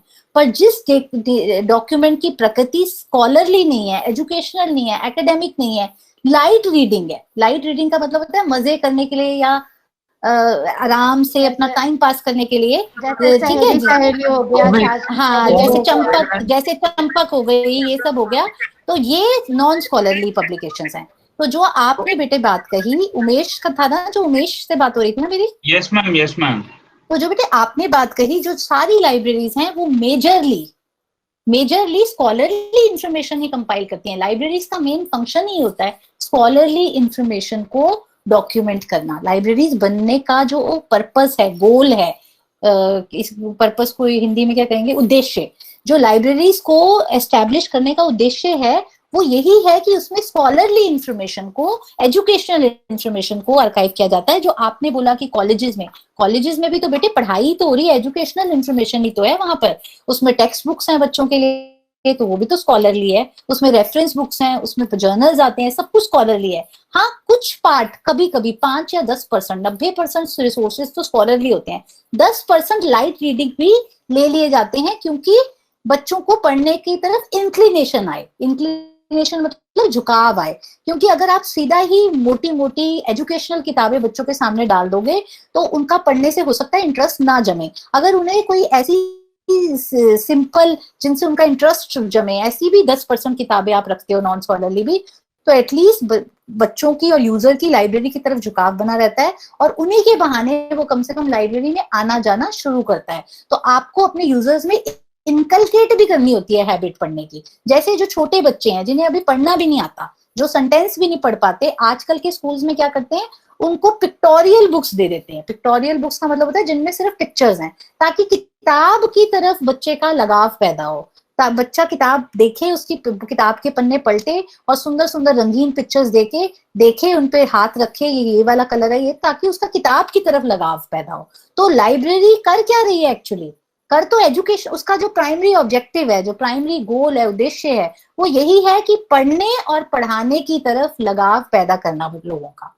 आप देखोगे जितनी भी डेवलप्ड कंट्रीज हैं, यूएसए है, कनाडा है, यूनाइटेड किंगडम है, और जितनी भी इवन जो एशियन कुछ कंट्रीज हैं, जापान है, सिर्फ एक हम अनफॉर्चुनेटली हमारी कंट्री ऐसी है जिसमें लाइब्रेरीज का कहीं पे कोई अभी न्यू एजुकेशनल पॉलिसी भी आई है, उसमें भी कहीं मुझे नहीं दिखा कि लाइब्रेरीज को बहुत ज्यादा प्रोत्साहन दिया गया हो। जबकि कोई भी कंट्री, या आप लिख लो इस बात को, अंडरलाइन कर लो, चाहे रिकॉर्ड कर लो मेरी इस बात को, जो कंट्री लाइब्रेरी को प्रोत्साहन नहीं देती वो कंट्री कभी आगे नहीं बढ़ सकती, क्योंकि पढ़ने वाला ही आगे बढ़ सकता है। जितना आप जानोगे उतना आप आगे बढ़ोगे।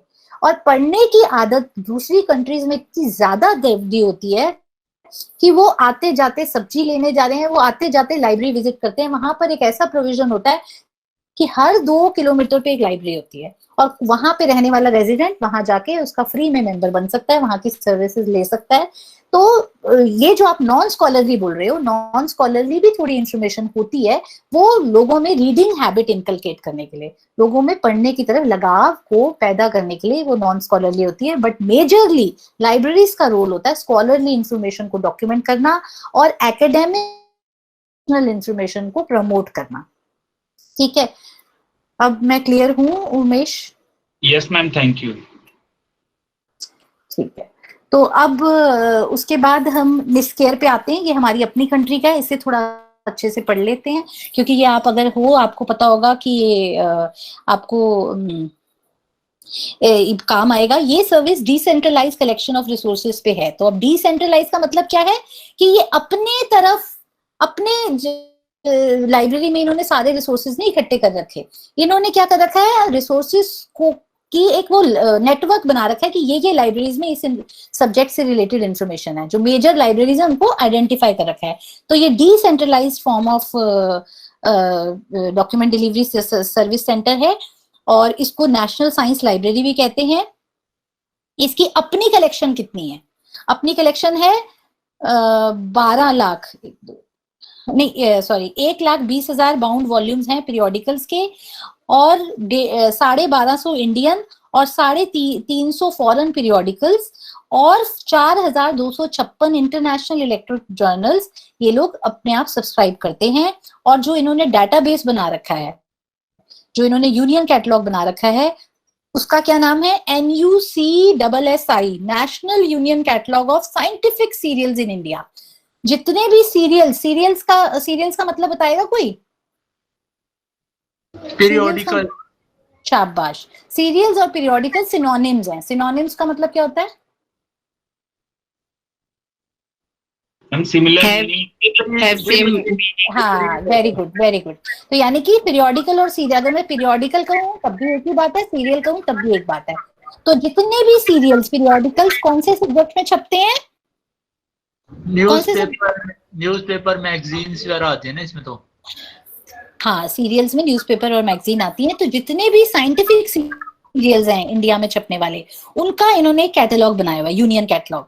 यूनियन कैटलॉग क्या होता है कि हर लाइब्रेरी के कैटलॉग को जोड़ देना। जितनी भी सिमिलर सब्जेक्ट की लाइब्रेरीज हैं जहाँ पे साइंटिफिक इंफॉर्मेशन के सीरियल्स आते हैं, उनके सारे कैटलॉग्स को जोड़कर एक यूनियन कैटलॉग बनाया हुआ है। और उस यूनियन कैटलॉग के डेटाबेस में कितने टाइटल्स हैं? 45,433 पीरियोडिकल्स हैं, यानी कि 45,000 पीरियोडिकल्स जो साइंटिफिक इंफॉर्मेशन पे हैं, उनकी डिटेल्स हैं इस पीरियोडिकल में। और ये कितनी लाइब्रेरी से इकट्ठा करके ये डेटाबेस बनाया है? यूनियन कैटलॉग की बहुत बढ़िया एग्जांपल मिल गया आपको। अगर कोई कहे कि give us a good example and describe one of the well known union catalogue, so this is one of the well known union catalog of India which is being set up by NISCARE. What is the name of this union catalog? The name of this union catalog is National Union Catalog of Scientific Serials in India.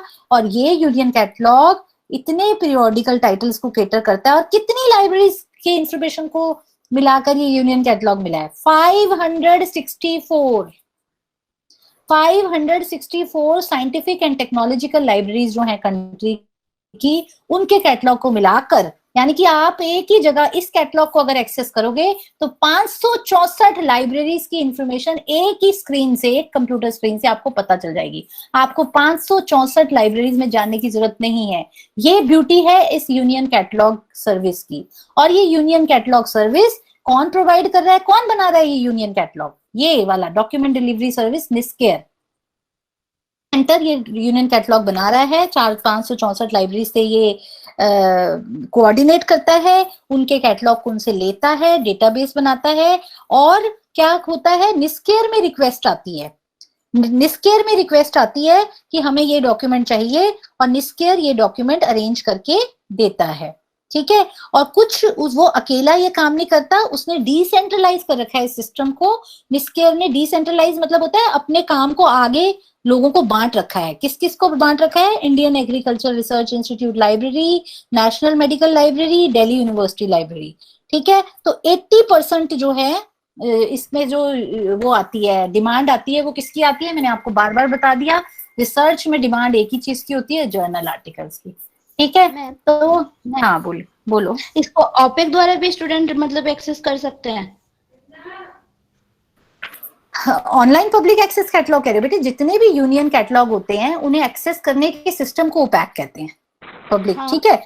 जैसे student, जैसे मैं पूछ रही हूँ कि अपने knowledge के लिए कि जैसे मैं एक स्टूडेंट हूँ और मुझे मतलब कि कुछ जानना है, अब तो मैं अपने जैसे कि मैंने जो लाइब्रेरी एक्सेस कर रखी है वहां से मैंने देखा वहां नहीं मिला, तो मेरे क्या वो ओपेक में ये सर्विस होती है, मेरी ये लाइब्रेरी देती है कि आप यूनियन कैटलॉग भी आप एक बार जाके खुद से सर्च कर सकते हो? यूनियन कैटलॉग तो आप इनकी साइट पे जाकर, अगर आप इनके मेंबर हो तभी कर पाओगे। जैसे डेलनेट है, डेलनेट के यूनियन कैटलॉग को आप नॉन मेंबर हो तो नहीं आप एक्सेस कर पाओगे, आप निस्केयर के मेंबर हो तो आप कर पाओगे। निस्केयर अब इतनी पैसे लगा के उसने यूनियन कैटलॉग सबको फ्री थोड़ा ना वो एक्सेस कराएगा। हाँ, वही मैं पूछ रही हूँ, जैसे मेरे लाइब्रेरी ये क्या ये मुझे फैसिलिटी देंगे? जैसे मेरे जो लाइब्रेरी में मैं हूँ, जिसमें मैंने सब्सक्राइबर ले रखा है, तो क्या वो फैसिलिटी मुझे देंगे कि मुझे अलग से जाके ये लेना पड़ेगा? आपको निस्केयर विजिट करना पड़ेगा। ये आप इसमें पढ़ो, ये जो लिखा हुआ है कंटेंट, आपको विजिट करके उनका कैटलॉग एक्सेस करके जो भी उसमें आपको चाहिए, या आप फोटोकॉपी करा सकते हो या उन्हें रिक्वेस्ट कर सकते हो, वो आपको अरेंज करा के उस रिस्पेक्टिव लाइब्रेरी से देंगे, ठीक है। ये आपके ऑनलाइन जो आपकी लाइब्रेरी का कैटलॉग है उसमें नहीं दिखाई देगा, ये कहना चाह रहे हो, उसमें नहीं दिखाई देगा। अच्छा, समझ गए। ये सर्विसेज जो यूनियन, ऐसी सर्विसेज है, इनको सब्सक्राइब करना पड़ता है। मैंने आपको पहली बात बताई थी कि ये डॉक्यूमेंट डिलीवरी सर्विस पेड होती है, मैंने आपको बताई थी ना, जब दो अंशुमन ने 2 लाइनों की डेफिनेशन को हाईलाइट किया था। वो डेफिनेशन क्या कहती थी? वो डेफिनेशन ये कहती थी कि आपको डॉक्यूमेंट डिलीवर किया जाता है किसी यूजर को उसकी रिक्वेस्ट पे, इलेक्ट्रॉनिक फॉर्मेट में या हार्ड फॉर्मेट में या डिजिटल फॉर्मेट में, ऑन फी बेसिस, ठीक है। तो क्योंकि बेटा इसमें कॉस्ट इन्वॉल्व है, ये कोई भी मॉडल होता है उसको सस्टेन भी किया जाता है, ठीक है। अगर आपका कोई किसी चीज में कोई लगाव है, ठीक है, तो आप 1 या 2 बार उसको फ्री कर सकते हो, पर आपको सस्टेन करने के लिए उसको कोई कमर्शियली उसको सस्टेन करने के लिए पैसा तो हर चीज में इन्वॉल्व होता ही है। फिर नेशनल नॉलेज रिसोर्स कंसोर्शियम, जिसे पहले CSIR का DS department of scientific and technology journal consortium किया जाता था, ये भी एक निस्केयर का ही प्रोजेक्ट है। और इसकी जो एक्सेस है वो 24/7 इंटू 365 बेसिस पे दी जाती है। किसको दी जाती है? देखो ये सबको नहीं अवेलेबल, इसमें लिखा हुआ है, ये दी जाती है साइंटिस्ट को जो CSIR लेबोरेटरीज के हैं, और वो भी कॉस्ट इफेक्टिव मैनर में, क्योंकि ये इंफॉर्मेशन किससे रिलेटेड है? साइंटिस्ट जो साइंटिफिक रिसर्च कर रहे हैं उनके लिए, जो CSIR की लेबोरेटरीज हैं उनके रिसर्चर्स को दी जाती है, और वो घर बैठे भी इसे कर सकते हैं। 24/7 मतलब 24 घंटे 7 दिन। 24/7 का मतलब होता है 7 दिन, 7 दिन होते हैं ना हफ्ते में, 24 घंटे 7 दिन के 24 घंटे जब मर्जी वो इन्फॉर्मेशन दें, और साल के 365 दिन वो इन्फॉर्मेशन देख सकते हैं, और ये होती पेड ही है सारी सर्विसेज, ठीक है। और निस्केयर में वॉक इन यूजर फैसिलिटी भी है, आपको अपनी लाइब्रेरी में ये सब नहीं दिखेगा, आप वॉक इन कीजिए और वहां का डेटा बेस आप डाउनलोड कर सकते हैं और इन्फॉर्मेशन रिक्वेस्ट कर सकते हैं। फिर उसके बाद इनफ्लिबनेट, ये भी बहुत इंपॉर्टेंट है। इनफ्लिबनेट आपको बहुत बार आएगा। इनफ्लिबनेट की जो फुल फॉर्म है वो क्या है? Information and library network centre. ये एक इंटर यूनिवर्सिटी सेंटर है UGC का, ये आपने ध्यान रखना है। जो UGC एक ऐसी टॉप नोडल बॉडी है जो इंडिया की जितनी भी यूनिवर्सिटीज हैं वो UGC अप्रूव्ड होंगी तभी उनकी डिग्री की वैल्यू है, अदरवाइज वो डिग्री 0 है। तो ये UGC ने एक एस्टैब्लिश किया है डॉक्यूमेंट डिलीवरी सेंटर, जिसका नाम है इन्फ्लिबनेट, जिसकी फुल फॉर्म है इंफॉर्मेशन एंड लाइब्रेरी नेटवर्क। ये यूजीसी ने सेटअप किया है और ये क्या करता है, इंडियन यूनिवर्सिटीज की लाइब्रेरीज को इंफॉर्मेशन देता है। जैसे एक आपने सुना होगा एनलिस्ट, सुना है किसी ने एनलिस्ट? एनलिस्ट के रिसोर्सेज के बारे में सुना है किसी ने? Yes ma'am. हाँ, तो जो एनलिस्ट है ना वो क्या करता है, ई जर्नल्स और डेटाबेसेस देता है सारे कॉलेजेस को, जो भी कॉलेजेस हैं, यूनिवर्सिटी के कॉलेजेस हैं, उनको ये इंफॉर्मेशन देता है। ठीक है, JCCC, ये यानी कि यूजीसी ने भी अपना एक कंसोर्शियम बना रखा है। कंसोर्शियम अब मैं आपको बता चुकी हूँ कंसोर्शियम क्या होता है, कि बहुत सारे ई जर्नल्स डेटाबेसेस को इकट्ठा करके तो कंसोर्शियम बेसिस पे ये सारी यूनिवर्सिटीज के कॉलेजेस को प्रोवाइड करता है। अब ये डॉक्यूमेंट डिलीवरी सर्विसेज फिनिश हो गया। इसके बाद जो इसके कंसोर्शियम है, ये आप इसके कीवर्ड्स को एक बार थोड़ा रिवाइज कर सकते हैं हम। कंसोर्शियम क्या होता है कि एक एग्रीमेंट कर लेती हैं बहुत सारी लाइब्रेरीज आपस में, और वो कह देती हैं कि हम ये रिसोर्स आपस में पैसे पूल करके लेंगे और सारे हमारे यूजर इसे यूज कर पाएंगे। तो वो जो एक बच्चा पूछ रहा था कि मैडम ये रिसोर्स शेयरिंग है, हाँ, इसका जो पर्पस है, उद्देश्य है, कंसोर्शियम बनाने का उद्देश्य रिसोर्स शेयरिंग है। ठीक है, तो ये रिसोर्स शेयरिंग का एक प्रकार है। रिसोर्स शेयरिंग का मतलब क्या होता है, मैंने आपको बताया लाइब्रेरी की दो ही स्तंभ है, रिसोर्सेज और सर्विसेज। जितनी ज्यादा रिसोर्सेज में रिच होगी लाइब्रेरी, वो उतनी बढ़िया मानी जाएगी। तो ऐसा पॉसिबल ही नहीं है कि एक लाइब्रेरी अपने सब्जेक्ट में आने वाले हर रिसोर्स को एक्वायर कर सके, क्योंकि स्पेस और पैसे की कमी के वजह से। इसीलिए कंसोर्शियम्स का कॉन्सेप्ट आया। कंसोर्शियम में क्या है कि अलग अलग लाइब्रेरीज जो सेम सब्जेक्ट में डील कर रही हैं, वो मिलकर कुछ रिसोर्सेज को एक्वायर करती हैं और यूजर्स तक देती हैं, उससे उनके पैसे और स्पेस की बचत होती है। इसीलिए ये रिसोर्स शेयरिंग का एक प्रकार है। और भी बहुत तरीकों से रिसोर्स शेयरिंग की जाती है, जैसे डेलनेट जो इंटर लाइब्रेरी लोन पे किताबें दे रहा है, वो भी रिसोर्स शेयरिंग है। रिसोर्स शेयरिंग के बहुत सारे प्रकार होते हैं, उनमें से एक हमने पढ़ा है कंसोर्शियम। और ये जो डॉक्यूमेंट्स डिलीवरी सेंटर्स हैं, इनको दो मॉडल्स पे होते हैं, ये सेंट्रलाइज मॉडल और decentralise model. Inter library loan मैंने आपको बता दिया, जैसे डेलनेट का एग्जांपल दिया है, ये भी रिसोर्स शेयरिंग का एक प्रकार है। इंटर लाइब्रेरी रिसोर्स शेयरिंग, इसमें क्या होता है, सिर्फ किताबों की ही शेयरिंग नहीं होती, आप अपना फैसिलिटीज को भी शेयर कर सकते हो, अपने बंदों को भी आपस में एक्सचेंज कर सकते हो। आपकी लाइब्रेरी में कोई बहुत ही टेक्नोक्रेट बंदा है जिसको सारा टेक्नोलॉजिकल इंफॉर्मेशन है, और दूसरी लाइब्रेरी कहती है हमें भी ऐसे स्टाफ की जरूरत है, तो आप कुछ दिनों के लिए अपने उस स्टाफ को वहां भेज सकते हो और उनके किसी और स्ट्रीम में करने वाले स्टाफ को। तो आप जितने भी आपके, क्योंकि रिसोर्स क्या है, सिर्फ रिसोर्स सिर्फ किताबें, पीरियोडिकल, पेटेंट थीसिस नहीं है, इवन जो रीडिंग टेबल्स हैं, जो रैक्स हैं, वो भी आपके रिसोर्स हैं, क्योंकि वो भी तो हेल्प कर रहे हैं ना यूजर को सर्विस देने में। और सबसे बड़ी बात, जो आपके स्टाफ है वो है ह्यूमन रिसोर्स, वो है ह्यूमन रिसोर्स। अगर स्टाफ ही नहीं होगा तो क्या ईंट पत्थर की लाइब्रेरी और किताबें, रैक अपने आप ही काम करने लगेंगे? स्टाफ होना चाहिए उसे मैनेज करने के लिए। तो स्टाफ क्या है, वो भी एक रिसोर्स है, ह्यूमन रिसोर्स। और इसी ह्यूमन रिसोर्स को बढ़िया बनाने के लिए आपको ये पढ़ाई कराई जा रही है कि आप वो ह्यूमन रिसोर्स हो जो लाइब्रेरी में जाके नौकरी करोगे। तो लाइब्रेरी में नौकरी करने के लिए, आपको बढ़िया बनाने के लिए आपको ये डिग्री दी जा रही है। तो you are a human resource which would get utilised in libraries. ठीक है, तो यूनियन कैटलॉग मैंने आपको बता ही दिया। बहुत सारी लाइब्रेरीज की होल्डिंग्स को जब एक जगह इकट्ठा करके कैटलॉग बना लिया जाता है, होल्डिंग्स का मतलब होता है उनका संग्रह, उनके संग्रह को इकट्ठा एक जगह बना लिया जाता है और एक ही जगह से एक सिंगल पॉइंट से एक्सेस कर सकते हैं, तो उसे यूनियन कैटलॉग कहते हैं। ठीक है, अब उसके बाद आगे, हाँ जी बोलो मैम। ये जो इंटर लाइब्रेरी लोन है, इसके अंदर ना हार्ड कॉपीज बुक का भी ना वो किया जाता है, लोन लिया जाता है? हाँ जी किया जाता है। इंटर लाइब्रेरी लोन में हार्ड कॉपीज का भी दिया जाता है, क्योंकि बेटे सारी किताबें ऑनलाइन फॉर्म में होती नहीं है।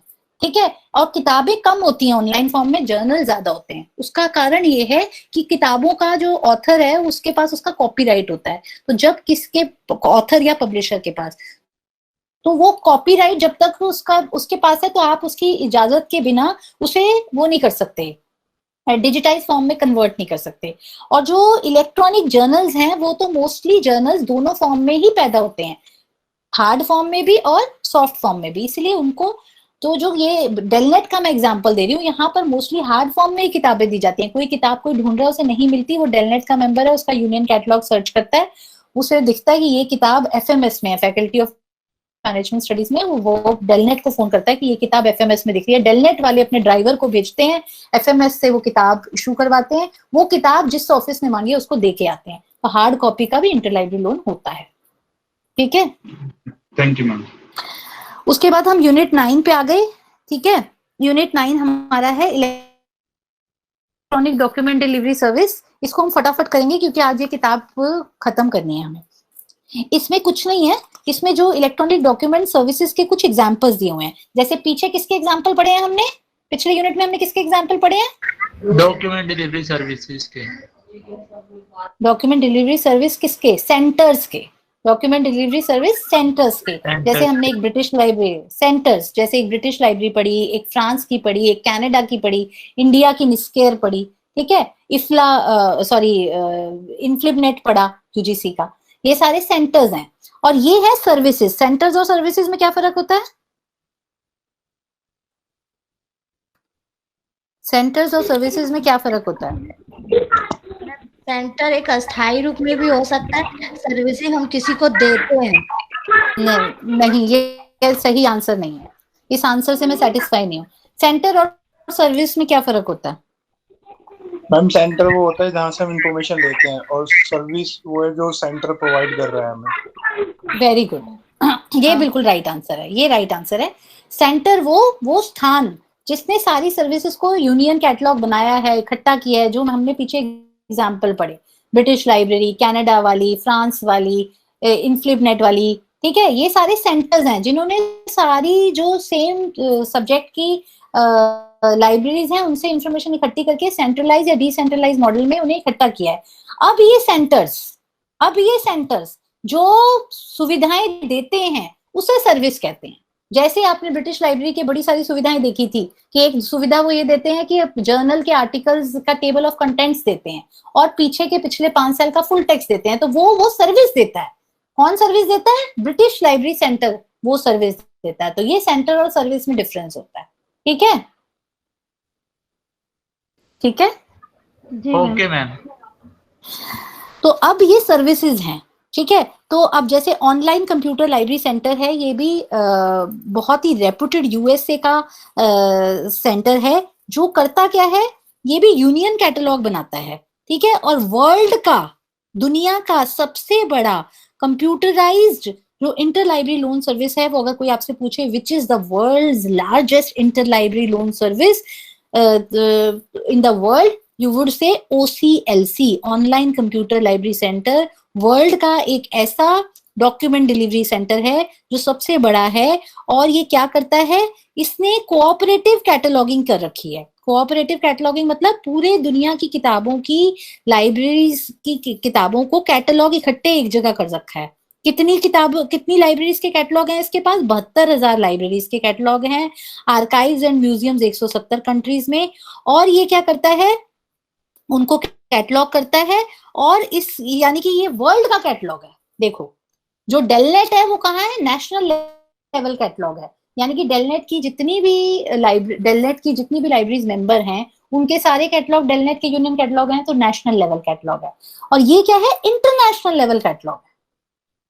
पूरी दुनिया की बुक्स की कैटलॉग यहाँ पे, मैक्सिमम किताबों का कैटलॉग ये मेंटेन करता है। और इसमें कितनी होल्डिंग्स है? होल्डिंग्स का मतलब होता है संग्रह कितना है इसका? 2 बिलियन होल्डिंग्स। और कितने लैंग्वेजेस में? 470 लैंग्वेजेस से भी ज्यादा इसका है। ठीक है, और हर 10 सेकंड में एक रिकॉर्ड इसके डेटाबेस में एक्सेस होता है। अब हमारी 2 घंटे की क्लासेस, सोचो कितने रिकॉर्ड्स एक्सेस हो गए होंगे।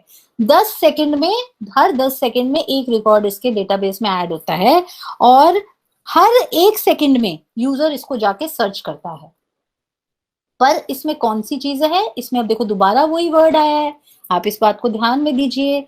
वर्ल्ड कैटलॉग जो है कॉम्बिनेशन है बिब्लियोग्राफिक रिकॉर्ड्स का। ठीक है, बिब्लियोग्राफिक डिटेल्स हैं। इतनी सारी किताबें, फुल टेक्स्ट नहीं पढ़ी इसमें, सिर्फ बिब्लियोग्राफिक डिटेल्स हैं, जिससे आपको इंटरलैंडिंग पर्पस आपका सॉल्व होता है। आपको पता चल जाता है ये किताब यहाँ पर है, और इससे आप अगर OCLC के मेंबर हैं तो आप उससे कैसे इसको ले सकते हैं। ठीक है, ये OCLC बहुत बहुत इंपॉर्टेंट है। आप इसको पूरी तरह पूरे दोनों बाकी के इसको भी आप पढ़ लेना, ये कौन से सॉफ्टवेयर यूज करती है, क्या है, ये सारा पढ़ लेना। उसके बाद डॉकलाइन सिस्टम है, ये ILL system of national library of medicine USA का है।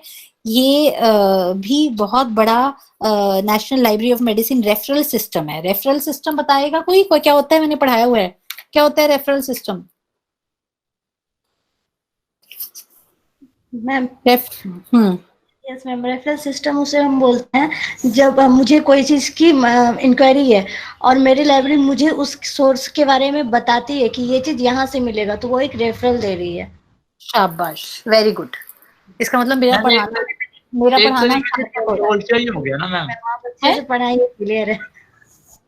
क्या क्या बोलो? एक ग्रुप में वर्क करके दूसरे को हेल्प करना, तो कंसोर्शिया का भी तो यही पार्ट है। नहीं, क्या बात कर रहे हो भारत? कंसोर्शिया तो रिसोर्सेस को, एक रिसोर्स को जब 10 लोग मिलके खरीदते हैं उसे कंसोर्शिया कहते हैं। ये जो रेफरल है, ये रिसोर्स है या सर्विस है? ये तो सर्विस। रेफरल के आगे क्या लिखा हुआ है? सर्विस। कंसोर्शिया में आप रिसोर्सेस को इकट्ठा करते हो। कंसोर्शिया और रेफरल को अलग अलग चीजें हैं बेटा। मैम इसको हम इजी में ऐसे समझा सकते हैं कि हम रेफरल सर्विस करने का मतलब है, मैं एक स्टूडेंट हूँ और एक लाइब्रेरी में जाती हूँ, मुझे किसी चीज की इंक्वायरी है, वो मुझे रेफर कर रहे हैं, तो इस जगह जाइए आपको मिल जाएगा। पर वो कंज्यूरिंग क्या बोले मैम? कंसोर्शिया वो होते हैं जो आपके मतलब लाइब्रेरी वाले सारे लोग लेके एक सब्सक्राइबर रखे हुए हैं कि ये जर्नल मुझे यहाँ पे मेरी आएंगे कोई भी यूजर, उसको हम दे सकते हैं, वो सर्विस दे रहे उस तरह का, तो वो हो गया कंसोर्शिया। तो जैसे बेटा ये, हाँ ठीक बोल रहे हो, जैसे ये OCLC है, OCLC के ये OCLC कह रही हूँ, डॉकलाइन है। डॉकलाइन जो है रेफरल सर्विस है। इन्होंने एक बहुत बड़ा कैटलॉग बनाया हुआ है और ये रेफर कर देते हैं कि आप इधर जाओगे तो आपको ये मेडिकल साइंस की इंफॉर्मेशन मिल जाएगी। रेफरल सर्विस क्या होता है? आप राउट कर देते हो। राउट का मतलब होता है रूट पे डाल देते हो उसको उस रास्ते पे डाल देते हो कि इस रास्ते पे जाओगे तो आपको ये इन्फॉर्मेशन मिल जाएगी। और अगर वो आप खुद ही रिसोर्स देते हो तो वो रेफरल सर्विस नहीं है। आप खुद रिसोर्स दे रहे हो तो वो रेफरल सर्विस नहीं है। रेफरल सर्विस तब है जब आप उसको रास्ता बता रहे हो उस रिसोर्स का कि यहाँ से आपको मिलेगा। और कंसोर्शिया और रेफरल सर्विस में फर्क है। कंसोर्शिया जो है वो रिसोर्सेज को जब बहुत सारे लोग इकट्ठे मिलकर खरीदते हैं और अपने सारे यूजर्स को उसका एक्सेस देते हैं तो वो हो गया कंसोर्शिया। रेफरल सर्विस बिल्कुल डिफरेंट है कंसोर्शिया से, तो कंफ्यूज मत हो उसमें, ठीक है? Okay ma'am, thank you. Document delivery service of national library of Australia, ये भी आप बेटे पढ़ लेना। उसके बाद ये बस रीड करोगे तो आपको समझ आ जाएगी, मैंने कॉन्सेप्ट सारा आपको बता दिया है। उसके बाद आप आ जाओ, हाँ इसके बाद जो मैं ये नाम बोल रही थी इस पे आओ। आप देख रहे हो document delivery service from e-journal. आप ये कुछ एग्रीगेटर्स हैं। एग्रीगेटर्स का मतलब क्या होता है? मैंने बहुत बार बताया है।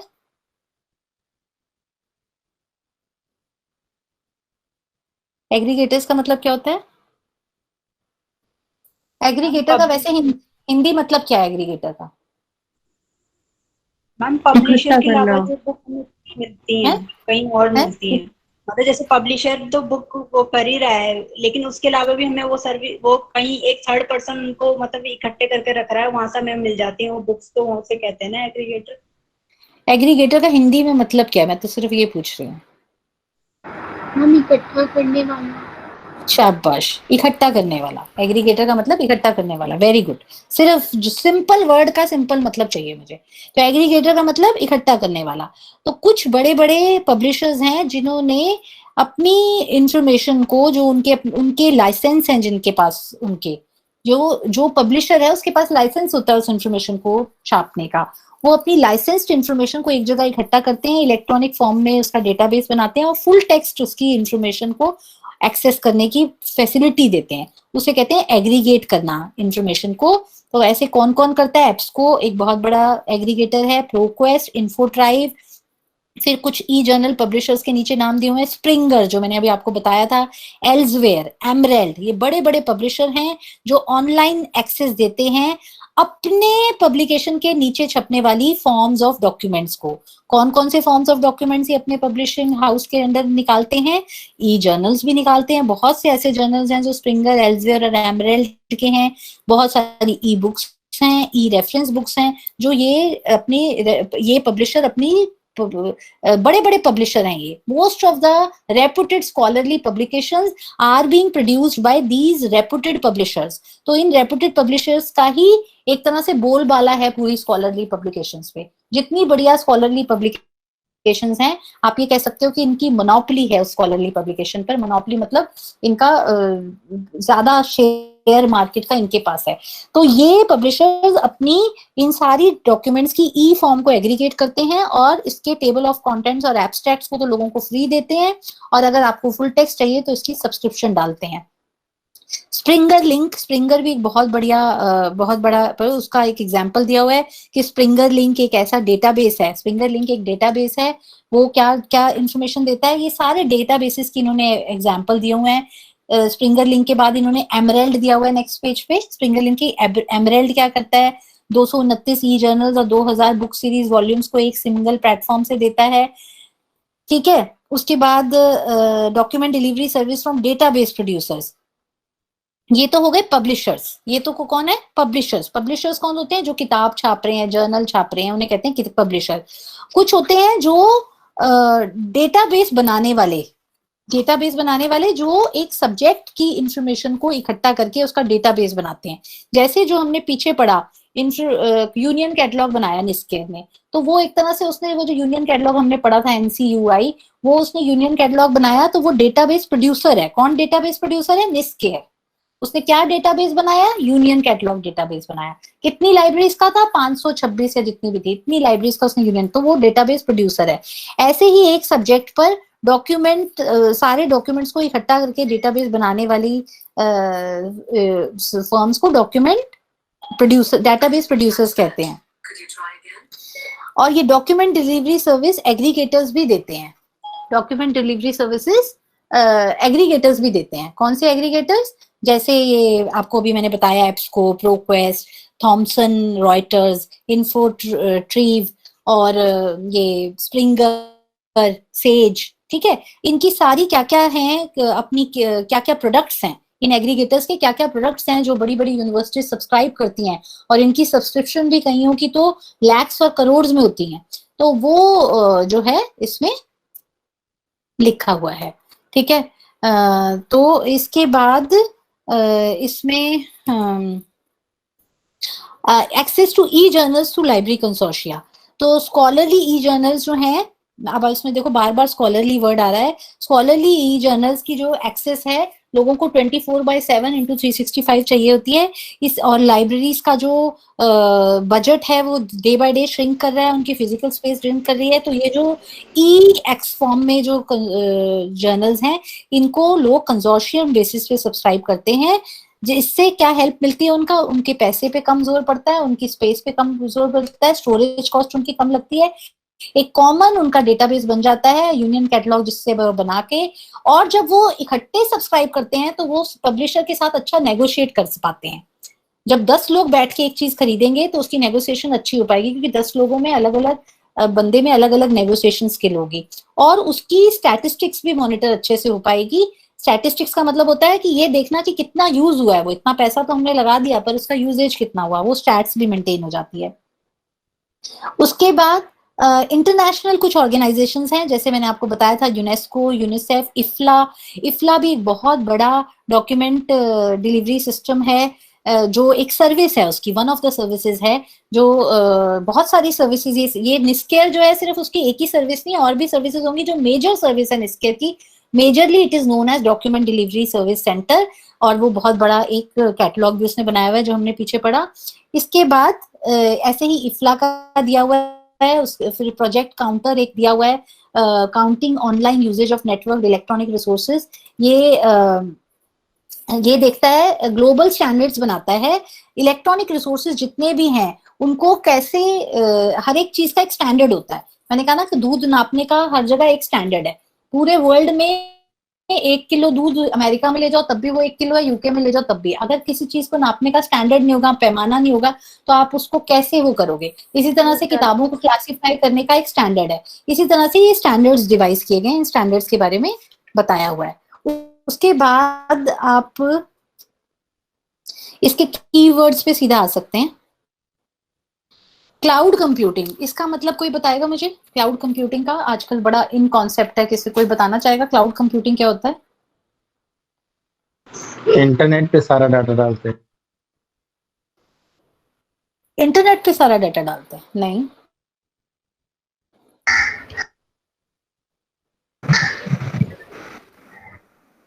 इंटरनेट पे तो जो गूगल में है, ये राइट आंसर नहीं है, बहुत क्लोज है, पर इसका मतलब कॉन्सेप्ट अच्छे से क्लियर नहीं है।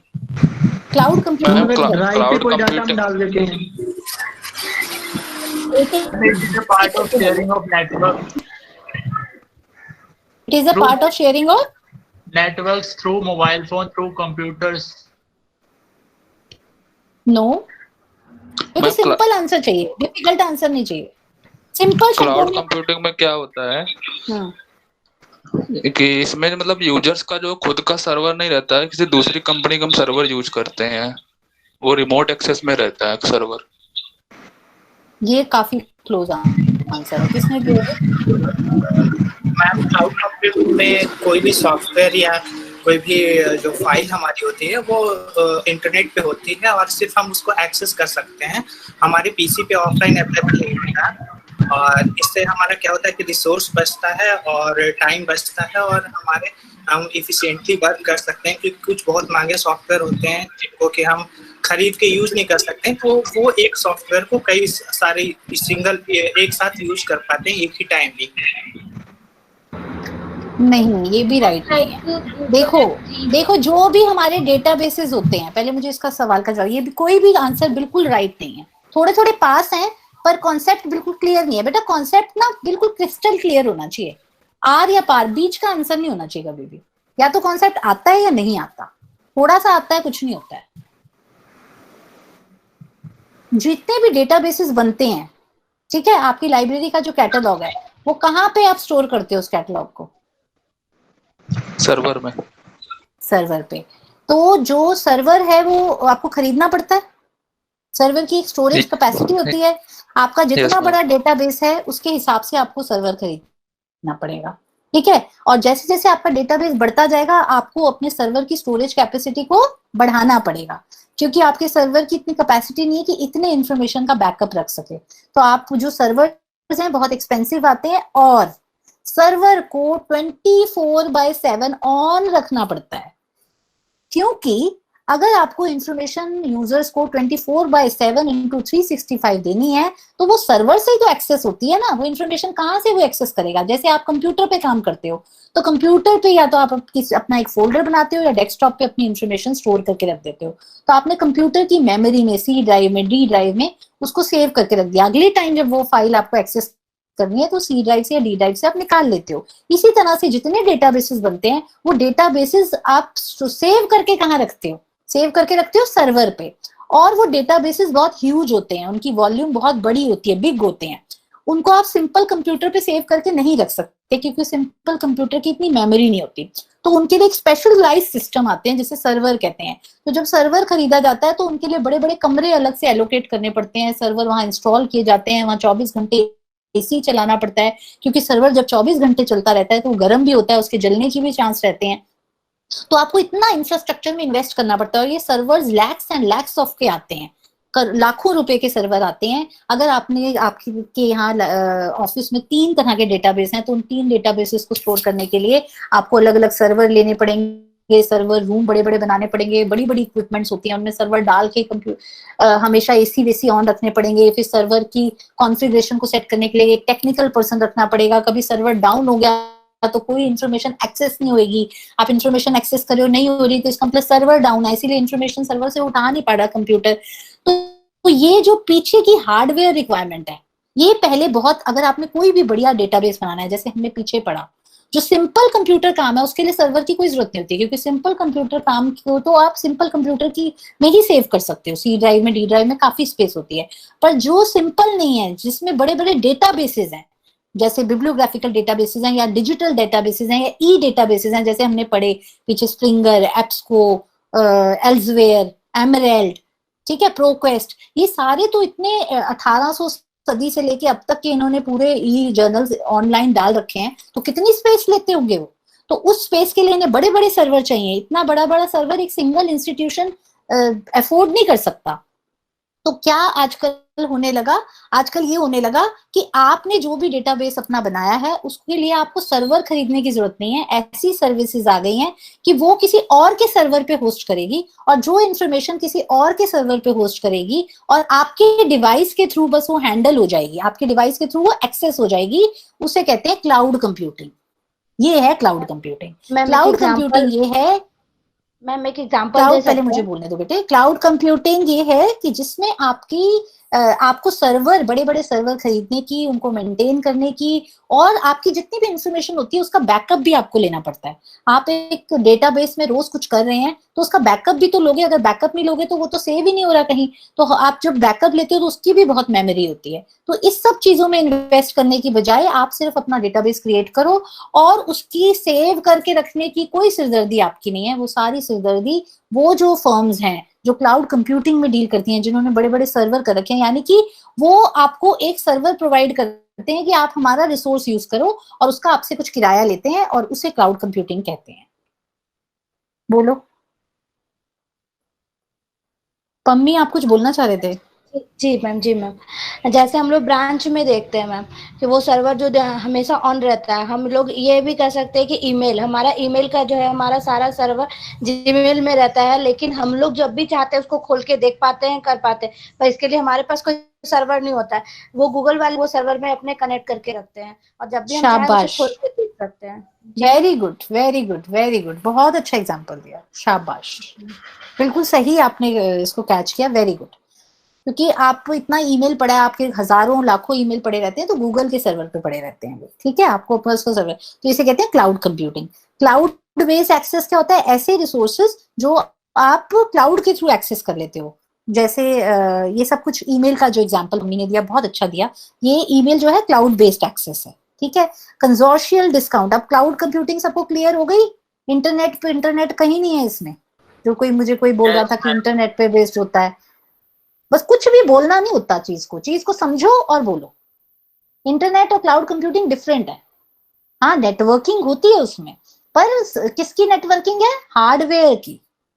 इसमें हार्डवेयर का रोल है, और हार्डवेयर से जो आप एक्सेस कर रहे हो वो इंटरनेट के थ्रू ही कर रहे हो। अगर आपने क्लाउड पर या क्लाउड वाले सर्वर पे कुछ इन्फॉर्मेशन अपनी सेव करके रखी हुई है, वो आपके सिस्टम पे रिट्रीव नहीं होगी अगर इंटरनेट कनेक्टिविटी नहीं है, क्योंकि आ तो इंटरनेट के थ्रू ही रही है ना आपके पास। इंटरनेट तो मस्ट है, इंटरनेट के बिना तो मैं और आप बात भी नहीं कर पाएंगे।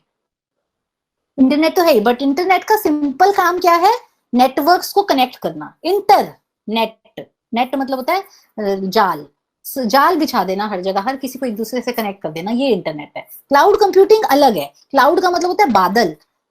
एक आपको दिख नहीं रहा, आपने एक बादल में सारा इंफॉर्मेशन अपनी स्टोर कर रखी है, आपको चिंता नहीं है, वो बादल अपने आप ही उसको बैकअप लेता रहेगा, सब कुछ करता रहेगा। आपको बड़े बड़े कमरे नहीं करने, बड़ी बड़ी इक्विपमेंट पे पैसे नहीं खर्चने। उसके बाद कंसोर्शियल डिस्काउंट। कंसोर्शियल डिस्काउंट ये होता है कि जब आप कंसोर्शियम में बहुत सारी लाइब्रेरीज मिलके, हाँ बोलो बोलो। मैम, जैसे आपने क्लाउड कंप्यूटिंग का बताया और उन्होंने एग्जांपल दिया कि ना जीमेल का है, ऐसे व्हाट्सएप क्या करता है कि मोबाइल में एक तरीके से सर्वर बना देता है, उसमें डेटा स्टोर करता है, और उसके अंदर अगर वो हम डिलीट कर देते हैं तो वो पूरी इन्फॉर्मेशन रिट्रीव नहीं हो पाती है नेट से। तो उसका क्या कॉन्सेप्ट है मैम?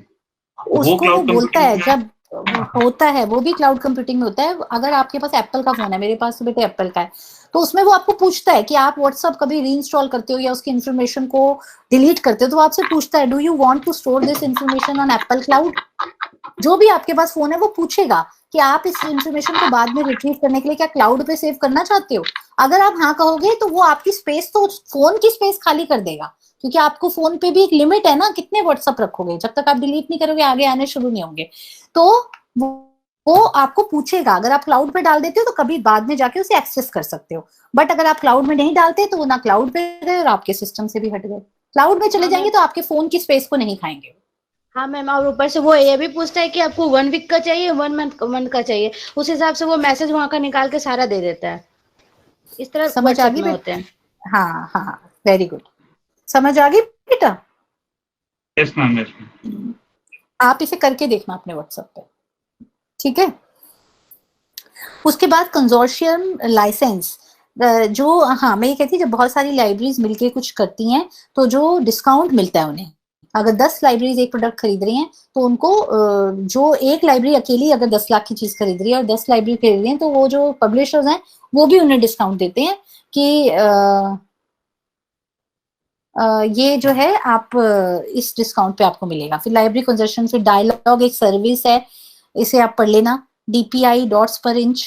इसमें क्या होता है कि जो आपकी इमेजेस हैं कंप्यूटर की, उनकी क्वालिटी की कितनी दिखाई देगी वो उससे की मापी जाती है। फाइल ट्रांसफर प्रोटोकॉल, ये FTP है, TC, ये डेटा को एक जगह से दूसरी जगह ले जाने का वो है। गूगल स्कॉलर आपको पता है, गूगल स्कॉलर में अब ये फिर से स्कॉलरली इंफॉर्मेशन की बात आ गई।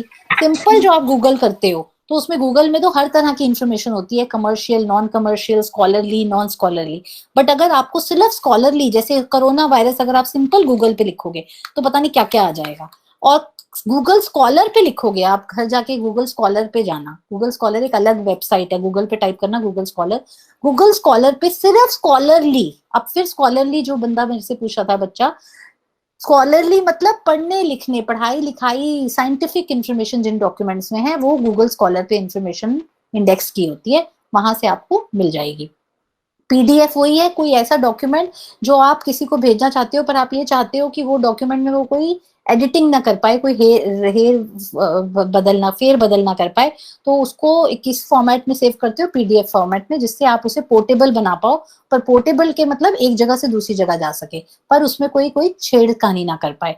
टिफ का होता है, एक फॉर्मेट होता है इमेज को स्टोर करने का, जितनी भी फोटोग्राफ्स होती हैं या कोई चार्ट है या कोई इमेज है, उसको स्टोर करने का फॉर्मेट है टिफ।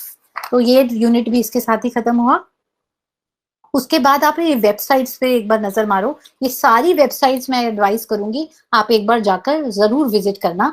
ये OCLC की वेबसाइट दी हुई है, नेशनल लाइब्रेरी ऑफ मेडिसिन की दी हुई है USA की, ऑस्ट्रेलिया की दी हुई है, स्प्रिंगर लिंक दिया हुआ है, एमरल्ड दिया हुआ है, इंडेस्ट दिया हुआ है, ठीक है, इनफ्लिबनेट दिया हुआ है, इफ्ला दिया हुआ है, इन्फो रिट्रीव, ISO दिया हुआ है, प्रोजेक्ट काउंटर दिया हुआ है, येल लाइब्रेरी का दिया हुआ है। ये सारे कंजोर्शिया हैं, ये सारे कंजोर्शिया हैं, यानी कि इन्होंने इंफॉर्मेशन बहुत सारी लाइब्रेरीज की एक जगह इकट्ठी कर रखी है। इनकी वेबसाइट्स को आप विजिट करोगे तो काफी इसमें से लर्न करोगे। और अब हम लास्ट यूनिट पे पहुंचे हैं हमारे पेपर की, जिसका नाम है ट्रांसलेशन सर्विस। इसका नाम ही में ही इसका मतलब छपा हुआ है। जब कुछ जो स्कॉलरली इंफॉर्मेशन है, जरूरी नहीं है कि एक ही लैंग्वेज में हो, अलग अलग स्कॉलर्स अलग अलग लैंग्वेज में इंफॉर्मेशन को प्रोवाइड करते हैं, पब्लिश करते हैं।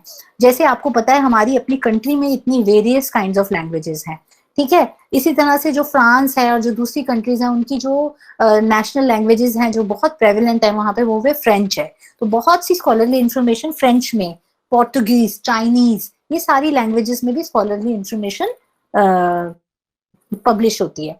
तो ये जो वेरियस लैंग्वेजेस में इंफॉर्मेशन पब्लिश होती है, वो जब आप एक यूनिफॉर्म लैंग्वेज में उसे ट्रांसलेट किया जाता है, ऐसी लैंग्वेज जो सब पढ़ सकते हैं। ऐसी लैंग्वेज कौन सी है जो सब पढ़ सकते हैं? इंटरनेशनल लैंग्वेज कौन सी है वर्ल्ड की? English. English is the international language. आप किसी और कंट्री में जाते हो, अगर आपको चाइनीज नहीं आती चाइना में, और हिंदी चाइना वालों को नहीं आती, तो कोई बात नहीं, आप इंग्लिश आती है तो आपका गुजारा चल जाएगा, ठीक है। इसी तरह से आप फ्रांस में जाते हो तो वहां फ्रेंच बोली जाती है, तो आपको फ्रेंच नहीं आती, उन्हें हिंदी नहीं आती, कोई बात नहीं, इंग्लिश से गुजारा चल जाएगा।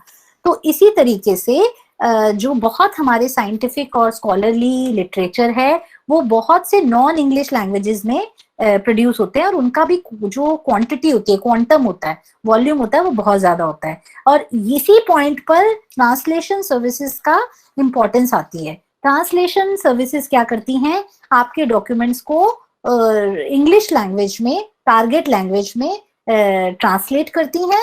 और देखो, जब कोई जो स्कॉलरली डॉक्यूमेंट्स होते हैं उनमें बहुत सारी साइंटिफिक टर्म्स होती हैं। जैसे अब आपकी ये स्कॉलरली इंफॉर्मेशन है लाइब्रेरी साइंस की, इसमें MLA आया, ठीक है, साइटेशन स्टाइल आया, बिब्लियोग्राफी आई, रेफरेंसेस आए, डॉक्यूमेंटेशन, यूनियन कैटलॉग्स आए। अब ये हम लाइब्रेरी साइंस वालों के लिए तो बड़ी सिंपल चीजें हैं, union catalogue, periodical, serials, MLA style, citation, references. पर एक आम आदमी को अगर आप इन टर्म्स को बताओगे तो क्या उसके लिए इनका समझना इतना आसान है? नहीं। तो उस केस में आपकी ये जो स्कॉलरली पब्लिकेशंस होती हैं उनकी जो ट्रांसलेशन करने के लिए एक्सपर्ट्स को हायर करना होता है, और वो उन टेक्निकल टर्म्स को बिल्कुल एप्रोप्रिएटली, बिल्कुल सही मायने में ट्रांसलेट करें, इसका ध्यान रखना पड़ता है, नहीं तो सारी किताब का मतलब ही बदल जाता है। ठीक है, तो ट्रांसलेशन प्रोसेस में ट्रांसलेटर जो हायर किया जाता है वो बहुत ही एक्सपर्ट होना चाहिए, जो उस लैंग्वेज की हर टेक्निकल टर्म को ठीक से ट्रांसलेट कर पाए। और ये ट्रांसलेशन सर्विसेज जो होते हैं ये भी बहुत सारे सेंटर्स एस्टैब्लिश किए जाते हैं, जैसे डॉक्यूमेंट डिलीवरी सेंटर्स थे, इसी तरह से ट्रांसलेशन सेंटर्स एस्टैब्लिश किए गए, जो पेज नंबर 44 पे आपको दिया हुआ है। नेशनल ट्रांसलेशन सेंटर जो SLA ट्रांसलेशन पूल का पार्ट है, वो कब एस्टैब्लिश हुआ? 1953 में। और ये क्या करता है? वेस्टर्न यूरोपियन और ओरिएंटल लैंग्वेजेस की लिटरेचर को ट्रांसलेट करता है इंग्लिश में। इसी तरह से इस ट्रांसलेशन सेंटर ने कौन कौन से इंडेक्स निकाले हैं? इंडेक्स मैंने आपको बहुत बार बता दिया। इंडेक्स क्या होता है? जिसमें सारी लिटरेचर का अल्फाबेटिकली लिस्ट बनाई होती है। तो इन्होंने ये ट्रांसलेशन सेंटर्स ने ये इंफॉर्मेशन निकाली है। फिर एक और ट्रांसलेशन सेंटर का एग्जांपल दिया हुआ है, इंटरनेशनल ट्रांसलेशन सेंटर नीदरलैंड्स का। ठीक है, वो जो था वो किसका था? शिकागो का, USA का, पहला जो हमने पढ़ा ये है वो 1953 में आया। ये कब आया? 1975 में। ये क्या क्या 75 लिखा हुआ है बेटे, सॉरी 75 में। उसके बाद ट्रांसलेशन सेंटर्स अभी कुछ इंडिया के दिए हुए हैं। निस्केयर का फॉरेन लैंग्वेज ट्रांसलेशन सर्विस, जैसे निस्केयर का मैंने बोला ना, उसका एक फंक्शन था डॉक्यूमेंट डिलीवरी, जो उसका दूसरा, उसके बहुत सारे और फंक्शंस भी हैं, उसमें से एक क्या है? ट्रांसलेशन सर्विस भी करता है निस्केयर। ठीक है, जिसे पहले इंस्ड्रॉक कहा जाता था। तो निस्केयर क्या करता है? जो इंडियन के लैंग्वेजेस हैं, और ये सारी लैंग्वेजेस दी हुई हैं, फ्रेंच, रशियन, स्पेनिश, ये सारी रिक्वेस्ट करने पे ये सारी लैंग्वेजेस को ट्रांसलेट करता है। ये तो निस्केयर किस कौन से सब्जेक्ट्स में डील करता है? साइंस एंड टेक्नोलॉजी में। ठीक है, और अब ह्यूमैनिटीज और सोशल साइंसेस के लिए एक अलग ट्रांसलेशन सेंटर्स हैं, जैसे NCERT है, नेशनल बुक ट्रस्ट है, SCERT है, साहित्य अकेडमी है। आप साहित्य अकेडमी की लाइब्रेरी कनॉट प्लेस में है, कभी आप उसे विजिट करेंगे तो आप देखेंगे उसमें हर लैंग्वेज की, कन्नड़ा, वो सब की किताबें हैं। तो वहां पर भी ये ट्रांसलेशन इसमें लिखा हुआ ना 24 इंडियन लैंग्वेजेस इंक्लूडिंग इंग्लिश की यहाँ पे है साहित्य अकेडमी में।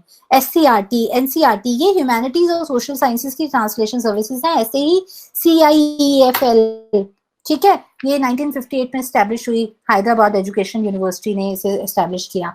फिर institution of Asian studies, Indian council for cultural relations, ठीक है, ये भी गवर्नमेंट ऑफ इंडिया की एक ऑटोनोमस बॉडी है। ये क्या किस किस का करती है?